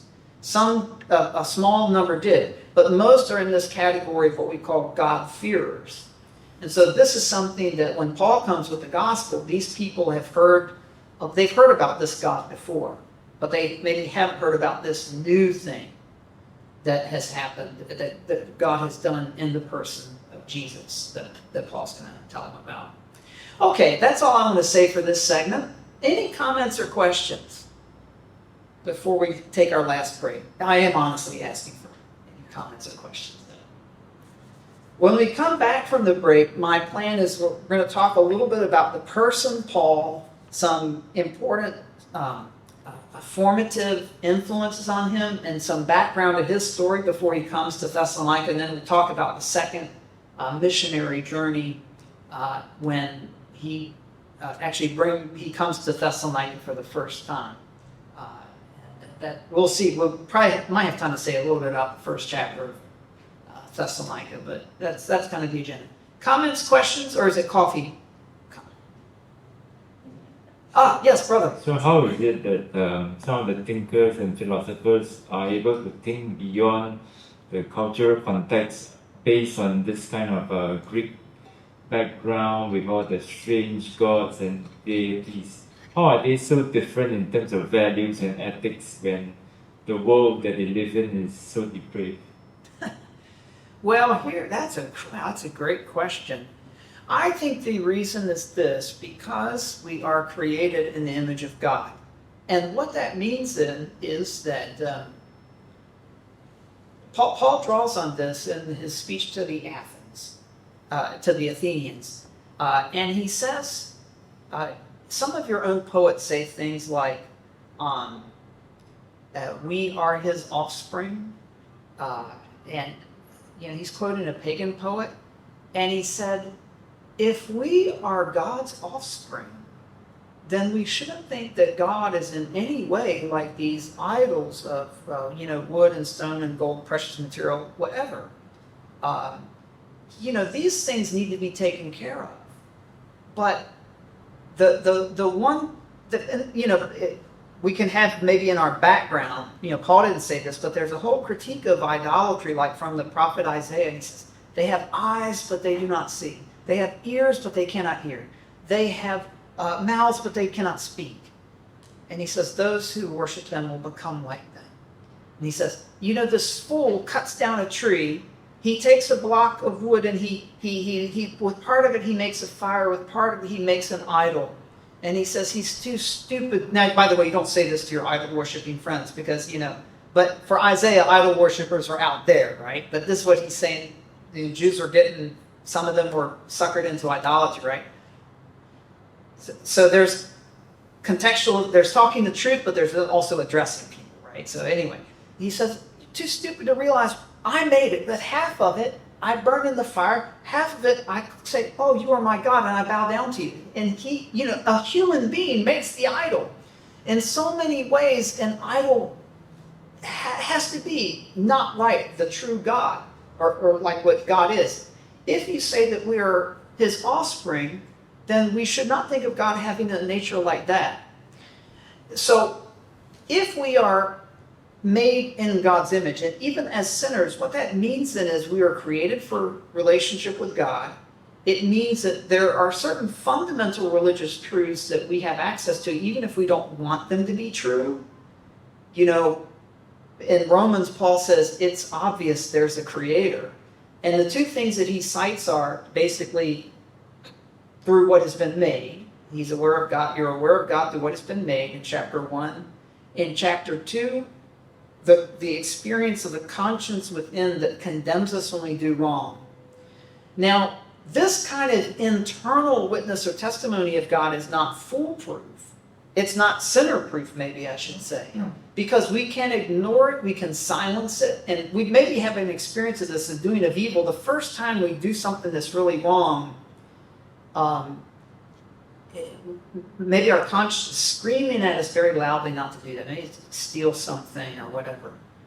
But if you don't listen to that voice and you do it anyway, the second time it's not as loud. And over time you can sear the conscience, right?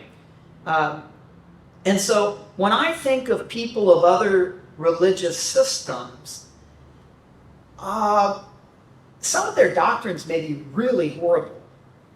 But because they're created in the image of God, usually they're not as bad as what they believe. Usually they're better than what they believe. They're inconsistent. I'm thankful that they're inconsistent. The problem is, as Christians, we find it hard to live up to our beliefs because, our beliefs are better than we are, and we still struggle with sin, and of course we're a work in progress. But we should be charitable to people of other religions and look for those areas where their own life kind of matches the truth, not so much what they say they believe. And so what I would say then, we are meant to have certain religious knowledge and ethical beliefs, access to certain religious truths and ethical truths, even as non-Christians. And so some of these Greek philosophers could just see, Zeus commits adultery. Zeus lies, cheats, and steals, but we just know that's wrong. If my neighbor does that, I would say he's a horrible person. How can I attribute this kind of a behavior to a divine being or think that he's worthy of worship? It's just kind of obvious. Then why did they come up with that in the first place? Well, we are also sinners, and maybe some people like divine legitimization for lying, cheating, stealing, and committing adultery, And if I were a pagan and I loved money, sex, and power, I probably would gravitate to some religious doctrine that makes that legitimate, that legitimates that pursuit. So that's just some kind of random speculation, but I think it has some human resonance that we can recognize these tendencies in ourselves, right, as well as in others. And on that basis, I think it's okay to speculate a bit. Yeah, great question. I think we should take a break, so let's go ahead and refresh ourselves, and we'll come back for our last segment.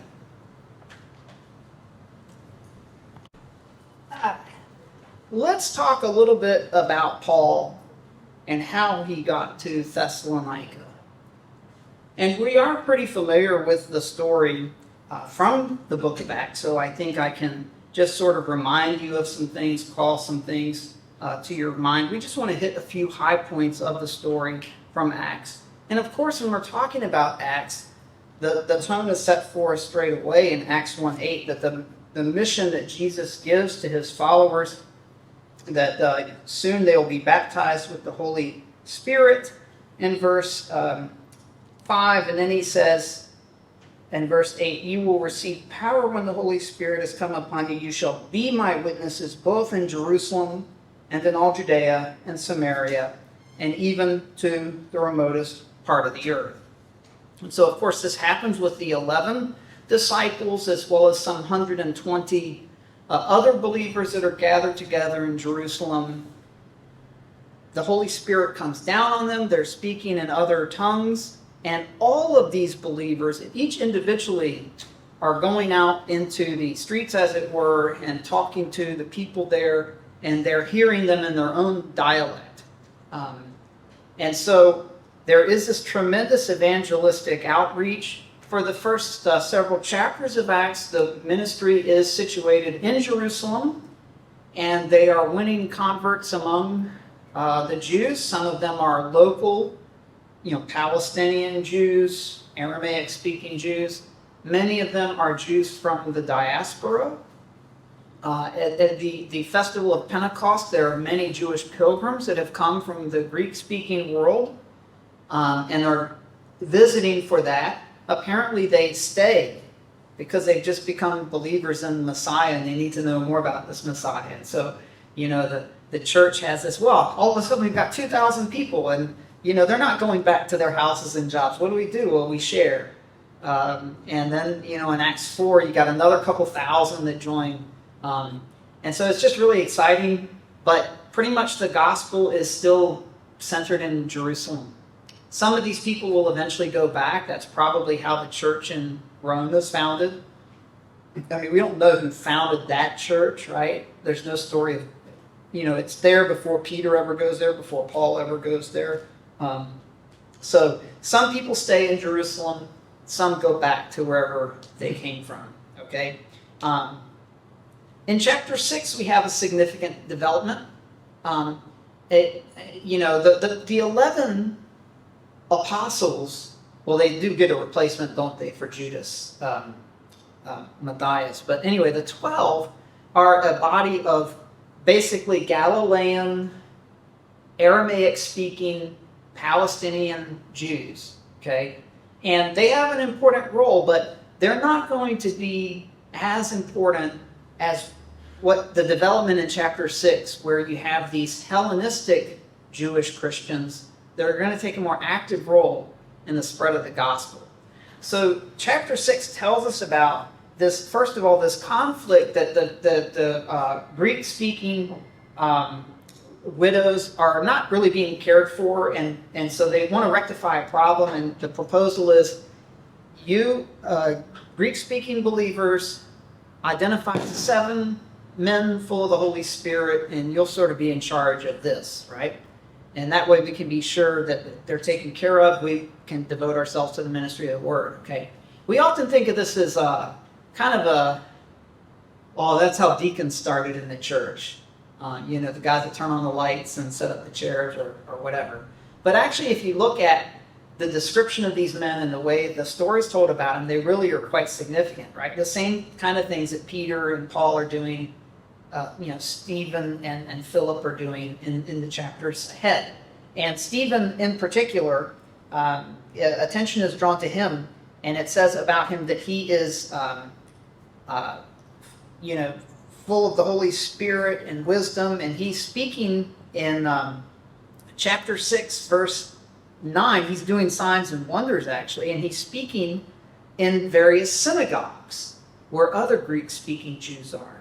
It mentions the synagogue of the freedmen, so these were former slaves, including both Cyrenians and Alexandrians, so these are North African people, some from Cilicia and Asia, so Asia Minor, modern Turkey. Cilicia, one city that's in Cilicia is the city of Tarsus. Somebody is from there that we know, right?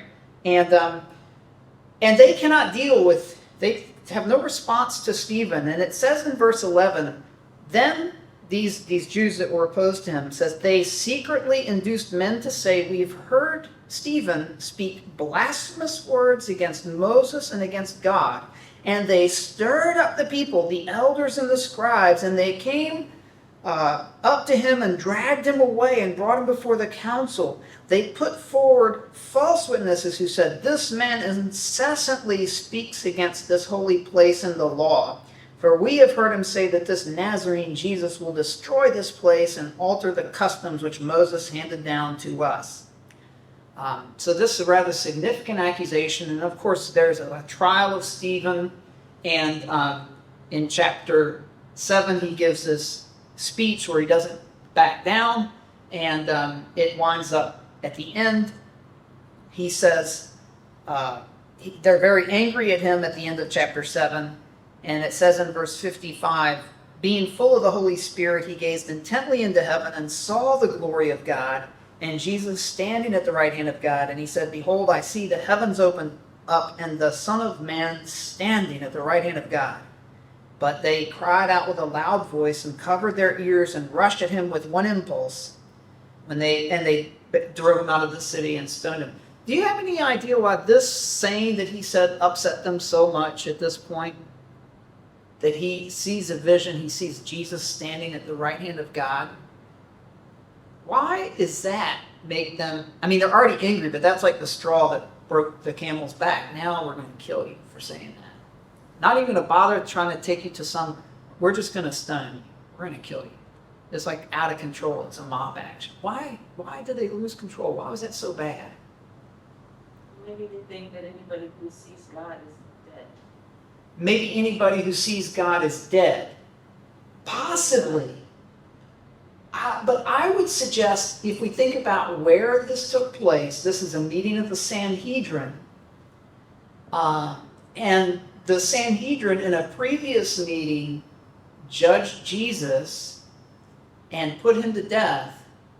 And if what Stephen says is right, then of course they are like so wrong. But not only is that the case, the language that Stephen uses, what did Jesus say right before they condemned him? I'll be at the right hand of God. And Stephen is using almost the exact same words, right? And there's just something about this that drives them over the edge. And so they kill him. And the text mentions at this point that while they were stoning him, they laid their robes at the feet of a young man named Saul. They went on stoning Stephen as he called on the Lord and said, Lord Jesus, receive my spirit. And falling on his knees, he cried out with a loud voice, Lord, do not hold this sin against them. Having said this, he fell asleep.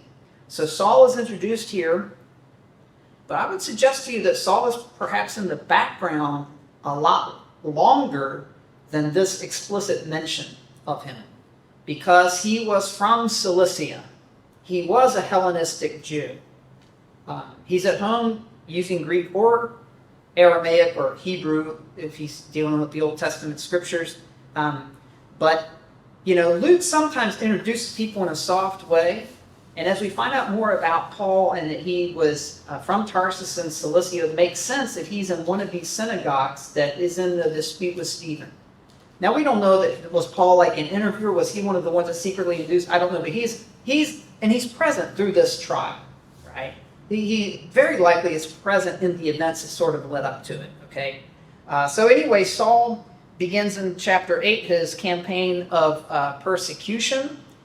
Saul was in hearty agreement with putting him to death, and on that day a great persecution began against the church in Jerusalem, and they were all scattered throughout the regions of Judea and Samaria, except the apostles, and some devout men buried him. Stephen, that is. So you see some of the beginning of the fulfillment of the commission that Jesus gave going beyond Jerusalem. Now this persecution is scattering believers into Judea and Samaria. But Paul, it says, he was ravaging the church, entering house after house and dragging off men and women. He would put them in prison.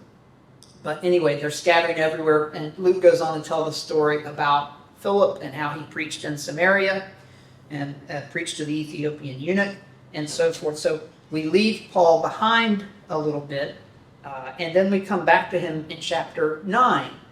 And here we have a rather interesting, obviously Acts 9, the Damascus Road. We know this story very well. It's very fascinating. But there are some details about it that maybe haven't caught our attention. The first thing we should notice, it says, Saul, now breathing threats and murder against the disciples of the Lord, went to the high priest and asked for letters from him to the synagogues at Damascus, so that if he found any belonging to the way, both men and women, he might bring them bound to Jerusalem. Now this detail is fascinating to a history nerd. Sorry, I'm going to drag you back there a little bit. But why is it? Well, first of all, Damascus in Syria is outside of the province of Judea. So on what basis can Paul do this? How is there any so-called jurisdiction that this Greek-speaking Jewish rabbi could go from Jerusalem? And there's a priest, and what authority do they have in Damascus? The high priest gives him letters. What authority does he have to go and drag off some, like kidnapping? I mean, not just kidnapping, right? Which is like against the law at that time, How can he do this? Now, it turns out that certain affairs were sort of delegated to the Jews to take care of. Certain things were not. Like, for example, if they wanted to have someone executed, they are supposed to, go through the governor. But there were instances where things so offended religious scruples, they recognized like people were taking their life in their own hands. Like if they went into the Jewish part of the temple courts, they said, basically the sign said, if you go past this point, Gentile, you will be responsible for your own death, which will shortly happen. So it's recognized that certain things are like total deal breakers. We don't care about the law, and Jews will kill you, okay? And it's probably something like that happened with Stephen. The other thing, in terms of what they were delegated to do, the Romans recognized the Jewish high priest as having authority in religious matters. And one of the things that they could do was that they were able to maintain discipline over what happens in the synagogue. So someone that preaches heresy in the synagogue the synagogue officials had the authority to flog them. If someone was teaching at some other, they could have letters of extradition. The Romans gave them, the priests, the authority to have letters of extradition. We have evidence of this kind of thing in the historian Josephus, okay? In the 1st century BC and the first century AD as well, okay? So it's probably this kind of thing that's happening here. But the other thing, and this is actually more important for our story, is how angry is Paul about this teaching that he's going to go from Jerusalem to Damascus. That's about 200 kilometers away. There's no good SQ flight, from Jerusalem to Damascus in the 1st century, right? Probably traveling partly on foot, partly, you can't even go by sea, partly on foot, maybe partly riding a beast or something. Wow.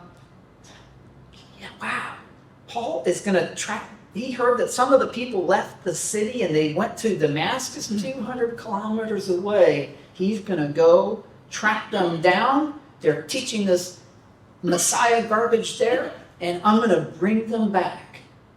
This guy is very zealous for what he believes and very antagonistic, right? But we know the story doesn't turn out that way. He's confronted by Jesus on the way, and he recognizes, wow, I've been persecuting Yahweh's Messiah.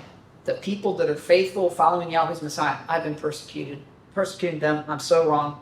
And he is informed in the course of events through Jesus' servant Ananias in Damascus of this charge. Jesus says to Ananias in the vision, go get him. Yeah, he's a persecutor, but go get him. He is a chosen instrument of mine to bear my name before the Gentiles and kings and the sons of Israel, for I will show him how much he must suffer for my name's sake. And so Paul is blind, and Ananias finds him, comes in the room, and he says, Brother Saul, receive your sight. And he baptizes him. And then Paul begins to preach Jesus in Damascus.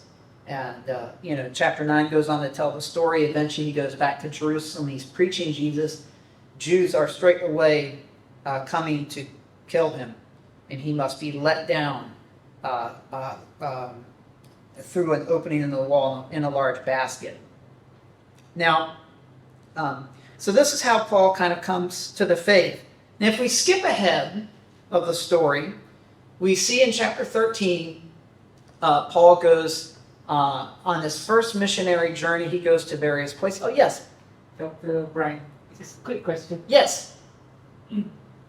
I always a little bit confused after Paul got converted in Damascus. I thought in Galatians he said he goes to Arabia and then returned to Damascus 3 years later. Can you clarify this portion a little bit? Yeah. I know you're skipping. Yeah. So yeah. I don't get much clarity, and then there's Okay. okay, maybe I already Right. Okay, so provide some Acts, clarity. yes, Acts is a selective portrait. It doesn't tell us everything that Paul did. There are gaps in the story.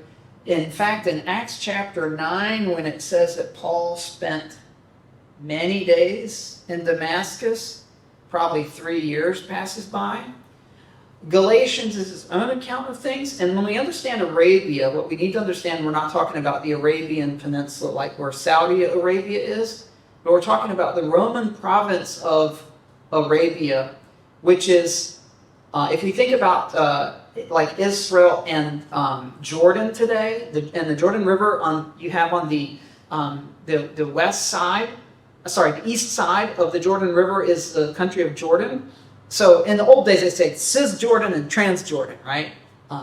We know of this cis and trans language for other reasons today, unfortunately. But anyway, so the Roman province of Arabia was on the east side of the Jordan. And so it's in the kingdom of Nabatea is there. And so Paul basically, it's very close to Damascus. So he's not going all the way down to like Saudi Arabia today. He goes there for a time, and this king Aretas the fourth of Nabatea at some point is mentioned. He shows up in other historical sources as an antagonist of Herod Antipas, who ruled Galilee in Jesus' time. So that's what it's talking about. He went for a sojourn there, not very long. His first visit to Jerusalem was about 3 years after his conversion, roughly speaking. Actually, I'm sorry, I should rephrase that. I was about to say something inaccurate. The visit he mentions in he mentions one visit to Galatia. In Galatians he mentions one visit to Jerusalem 3 years after his conversion, and that's where he met other disciples of Jesus. That is probably to be correlated not with this brief visit at the end of chapter 9, but in Acts 11.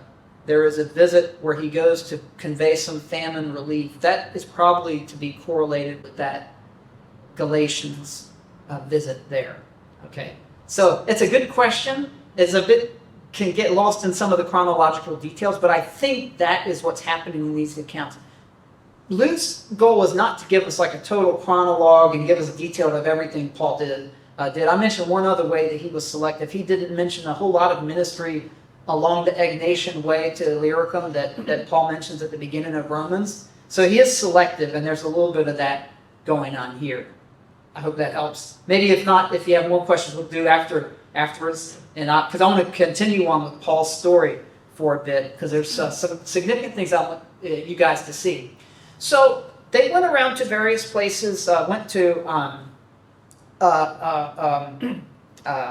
Cyprus and came into Asia Minor, preached in various cities that collectively we refer to as the Galatians there. And but in one of these cities, they go to the synagogue first, and after speaking in the synagogue, Paul then witnesses to Jews. And at first the Jews are quite receptive, but in verse 44, when they come again to speak at the synagogue on the Sabbath, some of the Jews were there that were against Paul.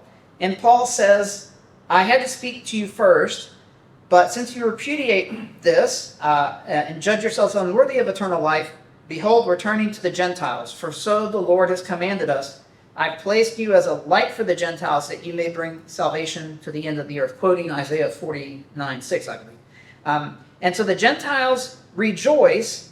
They glorify the word of the Lord, as many have been appointed to eternal life believed, and the word of the Lord is spreading. But the Jews that were opposed to Paul incited many people in Syrian Antioch, and they instigate a persecution against Paul and Barnabas, and they drive him out.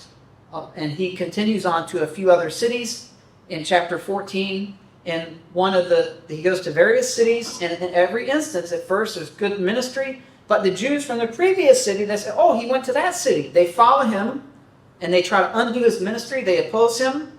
They whip up persecution. He'll even go to the next city. And at one of these cities in Lystra, the persecution is so bad, it tells us near the end of chapter 14 that Paul is stoned and dragged out of the city and left for dead. Now, I want to skip ahead in the story beyond the time in Thessalonica. I want to point out one more place to you. And if you turn to Acts 21, this is when Paul came back to visit Jerusalem at a later time, and he was bringing a donation for famine relief that he had gathered from Gentile Christians to bring to the poor, suffering Jewish Christians in Judea. He wants to help to unite the very separated kind of Jewish Christian and Gentile Christian, right? He wants to bring them together. They're one family, right? And he's trying to, that's part of his agenda and reflects his theology, right? And so he comes, and when he meets with James in chapter 21, starting in verse 20, this is what James said. You see, brother, how many thousands there are among the Jews of those who have believed. So apparently there are Jewish Christians who don't like Paul. There are regular Jews who don't like Paul, and there are also Jewish Christians who've heard a lot of stuff and they don't like what they hear about Paul. Okay, so there are many Jews of those who have believed, and they are all, thousands of them, he says, and they are all zealous for the law. And they have all been told about you that you are teaching all the Jews who are among the Gentiles to forsake Moses, telling them not to circumcise their children, nor to walk according to the customs. And so James gives some advice. What should we do? What should we do so that you can show you are still a faithful Jew, right? And he counsels them on some things. Skipping down to verse 27.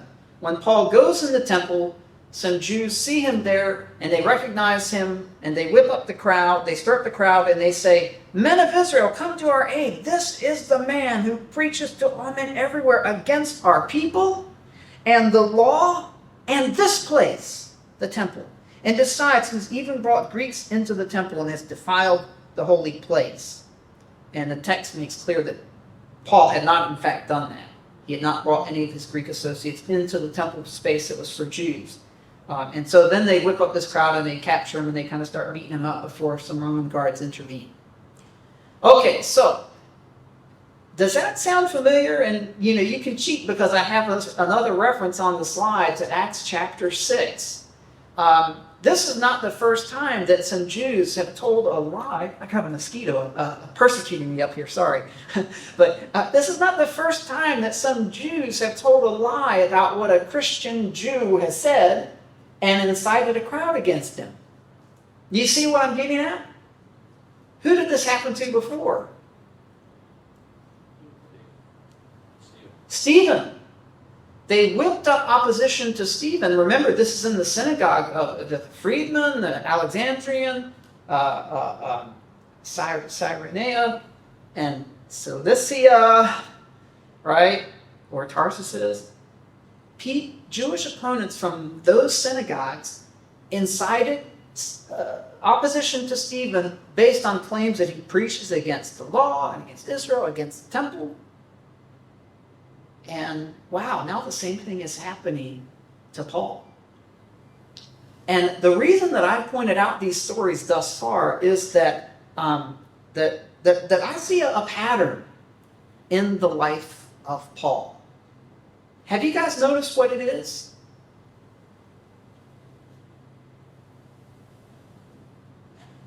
And I'll give you a clue. In the commission that Jesus first gave to Ananias, it's repeated to Paul. He says, I will show him how many things he must suffer for my name. What kinds of things is Paul suffering in his ministry? He's got Jews chasing him from town to town to undo his ministry. Huh? He was stoned. Do you see it? Have you heard these things before? Anybody want to take the guess at the pattern? Why is Paul suffering these things? It's the same thing that he did to the followers before. Exactly. What he inflicted on the name and followers of Jesus, he himself will suffer for Jesus' sake. And willingly so. And willingly so. It's an amazing pattern in the life of Paul. And by the way, hey, this is for free. In the book of Acts, Paul says that he was going to Damascus to see if he could find any followers of the way there, and if he found them, he would bring them back bound to Jerusalem. Was his quest successful? On the surface, we say, no, it wasn't successful. Jesus frustrated him. But in the end, Paul does bring back a Jew bound to Jerusalem himself. And he's insistent he's going to go back to Jerusalem, even though Agabus and other prophets said, the Romans will bind you there. And so Paul brings himself back. It's really fascinating. There's some subtle stuff going on in Acts. I really appreciate the way Luke tells the story. He has amazing, I think, insight into what God is doing. And there are no real coincidences in this story. Okay? And so this is, I think, a significant pattern as well when we come to the micro story of Paul coming to Thessalonica. Some of these same dynamics are happening there, right? There will be Jews who will come from another town. They'll incite and they'll follow him when he leaves, goes to other towns. This kind of thing is still going on. Well, let's kind of do justice to some of the immediate story of Paul coming to Thessalonica. On Paul's second missionary journey is when the church is established. And basically, after his time in the first missionary journey, which we looked at a little bit of those instances, he's going around in the Galatian cities in South Asia Minor. That's where he's stoned and so forth. There's some Jewish opposition there, and they say, you have to not only believe in Jesus, you have to keep the law. You have to be circumcised. You have to accept Jewish identity. And that leads to a huge controversy that is settled in the Jerusalem conference in Acts 15. And after that, Paul and some of his missionary companions want to go out again, and they want to deliver the results, the outcome of that decision to them, and encourage them with that. And so they do. But along the way, Paul, you can kind of see they go over land. The first time they went by sea to Cyprus and then crossed here and went up in this area. This time they go over land. They pass through Paul's hometown and they go back to these cities. And then they come at some point here. The text tells us that they wanted to do more ministry up here, but the Spirit of Jesus did not allow them, it says, for some reason. And it says in Acts 16, beginning in verse 8, that they came to Troas. Troas is ancient Troy. Right there, you can see on the map. And it's in Troas that they meet Luke. And Luke shows up for the first time. But more importantly, Paul has a vision in the night. A man of Macedonia was standing and appealing to him and saying, "Come over to Macedonia and help us." And then verse 10, when he had seen the vision, immediately we saw. That's the first time that we appears. And so Luke joins, and they go over to Macedonia, concluding that God had called us to preach the gospel to them. So they sail over, they come into the port of Neapolis and go to Philippi nearby. And so short sail and Philippi, very near Neapolis. There's ministry there. We're very familiar with the story in Acts 16. They continue on the Ignatian way and come to, well, anyway, I'm pointing the wrong way. Okay, there we go. They come to Thessalonica there. Okay, so about 100 miles or so, I believe, is the distance. And so we pick up the story in chapter 17. Now, when they had traveled through Amphipolis and Apollonia, they came to Thessalonica, where there was a synagogue of the Jews. And according to Paul's custom, he went to them and for 3 Sabbaths reasoned with them from the Scriptures, explaining and giving evidence that the Christ had to suffer and rise again from the dead, and saying, "This Jesus whom I am proclaiming to you is the Christ."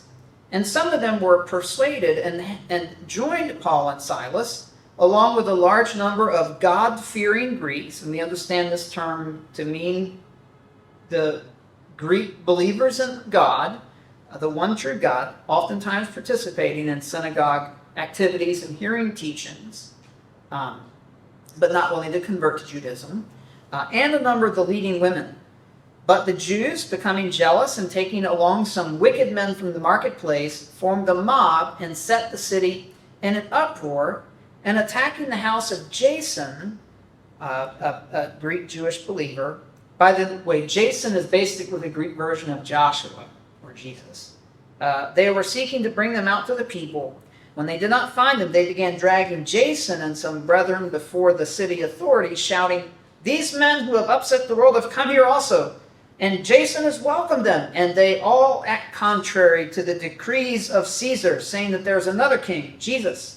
They stirred up the crowd and the city authorities who heard these things, and when they had received a pledge from Jason and the others, they released them. Now this is a dangerous situation, and so verse 10, the brethren immediately sent Paul and Silas away by night to Berea. And this is kind of interesting because Berea is off of the Egnatian way. I wonder what the rationale was, because we do know at other times Paul, he follows the Roman ways. He does want to go through, eventually to Rome. He wants to go through, he does minister eventually through to Illyricum.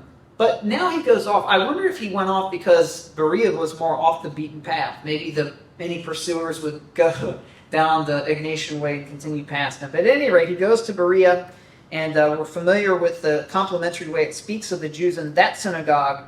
They were more noble-minded than those in Thessalonica. They received the word with great eagerness, examining the Scriptures daily to see whether these things were so. Therefore, many of them believed, along with a number of prominent Greek women and men. Everything is off to a good start. But, verse 13, when the Jews of Thessalonica found out that the word of God had been proclaimed by Paul in Berea also, they came there as well, agitating and stirring up the crowds. And so, once again, they have to leave. So you see this dynamic is happening, right? The Jews are pursuing him from town to town. And eventually, the party splits up. Timothy and Silas remain. Paul goes to the sea and perhaps probably most likely sails down to Athens. And it says in verse 15 that Silas and Timothy were to come to him in Athens as soon as possible. And then we have the story in Athens about Paul's ministry there, and with some success, but that's not his stopping point. He goes on in chapter 18 to the city of Corinth, and there a couple of things happen that are noteworthy. He meets Aquila and Priscilla, and they're there because they're Italian Jews, but they've had to leave Rome because in the year 49, which is probably shortly a year or so before this event, there's a lot of uprising, a lot of chaos in Rome, because apparently the Roman Jewish Christians that had gone back were preaching Christ among the Jews, and there were disturbances. The Jews didn't take to it well, and there's all kind of... And of course, the Roman emperor, they don't make any distinction, Christian, Jew, whatever, you're all just Jews, you're troublemakers. and he expelled them all from the city. They're banished. And so they have to leave, and it's quite, can you imagine, like, get out now, that kind of thing, right? It's like they're basically like they're refugees in a sense. They just have to get out. And so that's why Priscilla and Aquila are there, and they become ministry partners with Paul. They're all tent makers. They're working together, but Paul is still reasoning in the synagogue every Sabbath and speaking to Jews and Greeks. Verse 5 tells us that Silas and Timothy eventually then come to Paul in Macedonia. And from that point, he dedicates himself entirely to preaching. Now, this is important because we know that Timothy brings a report about how things are going in Thessalonica. They were in Thessalonica a short time. It says 3 Sabbaths they reasoned. So maybe you tag on a little at the beginning, a little bit at the end of that. So maybe you're talking about a month, 4 or 5 weeks, maybe at the most, that they're there. This group of believers is shortly established, and then there's this persecution that breaks out. It's quite serious persecution. And we heard the charge that was made against them. These people have turned the world upside down. They're telling us to do things that are not square with being loyal to Caesar, and they say there's this other king, Jesus. Now, I was looking for this thing earlier that I couldn't find out. I wanted to share with you guys. Romans took loyalty very seriously, and this whole idea of being a friend of Caesar. And one of the things that that people had to do, if you were part of the Roman Empire, or if you were like a part of a client kingdom, you had to take a loyalty oath. And so there are various times in Roman history where they would perform a registration or a census. It had multiple purposes. If you're a Roman citizen, it's for taxation. No tax wasn't forever. It was for a period of time that I mentioned earlier, but it's not forever. The Roman Empire, by the way, is a very expensive thing. Maintaining all these armies, very expensive. And Augustus, he boasted that he found, what was it he said? He found Rome a city of brick, and he left it a city of marble. Okay, well, with that approach, taxes will resume, right? So that was one of the reasons for these registrations. But the other was, at that time, you swear an oath of loyalty to Caesar. And at the time that Jesus was born, it says that Mary and Joseph had to go back to Bethlehem for the registration. This will not have been for taxation purposes, but as members of the client kingdom, they must swear the oath of loyalty to Caesar. And Josephus mentions this incident. We don't have the text of the loyalty oath, but wherever it was given, it varied according to the local conditions, and they might mention the local gods, whatever, they could accommodate that. But here's one example. I don't have a slide for this. It's not me, okay. But we still have 5 minutes. I'm paying attention to the clock, though. But here's a loyalty oath from Paphlagonia in Asia Minor from around the year 3 BC. And this is what the person had to swear. I swear that I will support Caesar Augustus, his children, and descendants throughout my life, in word, deed, and thought. And in whatsoever concerns them, I will spare neither body, nor soul, nor life, nor children, my children. That whenever I see or hear of anything being said, planned, or done against them, I will report it. And whomsoever they regard as enemies, I will attack and pursue with arms and the sword by land and sea. This was the oath. It varied, as I said, from place to place, but this gives you the spirit of the oath that people were expected to swear in terms of the degree of loyalty. Keep that in mind when we hear this incitement. And we've talked about some of the other factors of what loyalty gained for them and what losing it meant. And this gives you some sense of how seriously this was taken and how scary it would be to be perceived as not loyal, right? And they're bringing up this charge against the Christians, okay? So the other thing that is noteworthy about this is that when Timothy comes, it's at this point that Paul is reassured, despite all these factors, right? The persecution based on the suspicion of disloyalty, they're a young group of believers. Will it be for nothing? Will they succumb to persecution or perhaps fall into some of the cultural ways that are incompatible with being a Christian? There's so many things against them continue as Christians. There's the carrot, the benefits of loyalty. There's all the immorality which they could indulge in. We're saying no.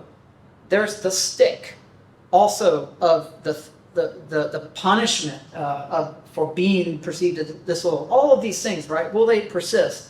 And now when Paul gets this report from Timothy, he's thankful. He's so thankful because Timothy brings good news. And it's for that reason that he's going to write to the Thessalonians and he's going to say, yeah, we left you guys and it's been some time. We wanted to come back. We've been thinking about you ever since. We've been concerned and worried about you. But now we get this good news. We just have to write and give thanks to God for it. And as well sort of congratulate you guys in continuing in the faith, as well as speak to some of your concerns, some of your questions, address a few areas where you need to, quote, excel still more. And then a short period of time, about 3 months later, there's still some issues. 2 Thessalonians is written shortly after that in the same year. Okay, so this is our background, and I think it's 1 o'clock on the dot. This is our story of how the letter comes to be written. Okay, so for next week, we'll pick it up with the letter itself, and chapter 1 is rather brief. It's 10 verses. It's basically just a greeting and a thanksgiving section, but we'll, of course, address the relevant issues. We want to spend the bulk of our time, though, on the issues in chapter 2. So I encourage you to read the article by Bruce Winter. I think it's maybe 15, 20 pages or something like that, right? And if there's something you don't understand in it, we'll bring it and I'll help you with it, right? But I hope you'll find it interesting and enlightening and that you'll have some comments, questions, disagreements, whatever, it's fine. I've got some questions for reflection as well in the course outline that you could consult, thinking about what does this tell us about Paul's values for ministry. So that's where we'll continue next time. Shall I just close us in a word of prayer? Because if we've run out of time, I don't think we can publicly take Q&A, but if you have some and you want to chat as we're packing up, we can certainly do that. Let's pray. Father, thank you for the scriptures, Father. We thank you for this opportunity to gather together, to think about your servant Paul and what we can learn from his life, and from your servant Luke, who wrote about these things and some of the background story of how the gospel came to Thessalonica. We thank you for the letter to the Thessalonians and pray, Lord, that we can grow to appreciate it as a letter to a real group of believers that lived almost 2,000 years ago and dealt with the pressures of the world around them that raised up so many obstacles for their faith. May we be encouraged by their example, and may we think seriously about our time and place and culture that we live in today. How can we be faithful to your Son, Jesus Christ, in this world that we live in? And how can we excel still more? And so we ask your help in these endeavors in the next 3 more weeks. And so we just pray your blessing. I pray you give my brothers and sisters here time in their busy schedule just to set aside and read through the letter every week, to consider these articles that have been provided so that we can grow and learn together. And I commit them to you, Father, in Jesus' name. Amen.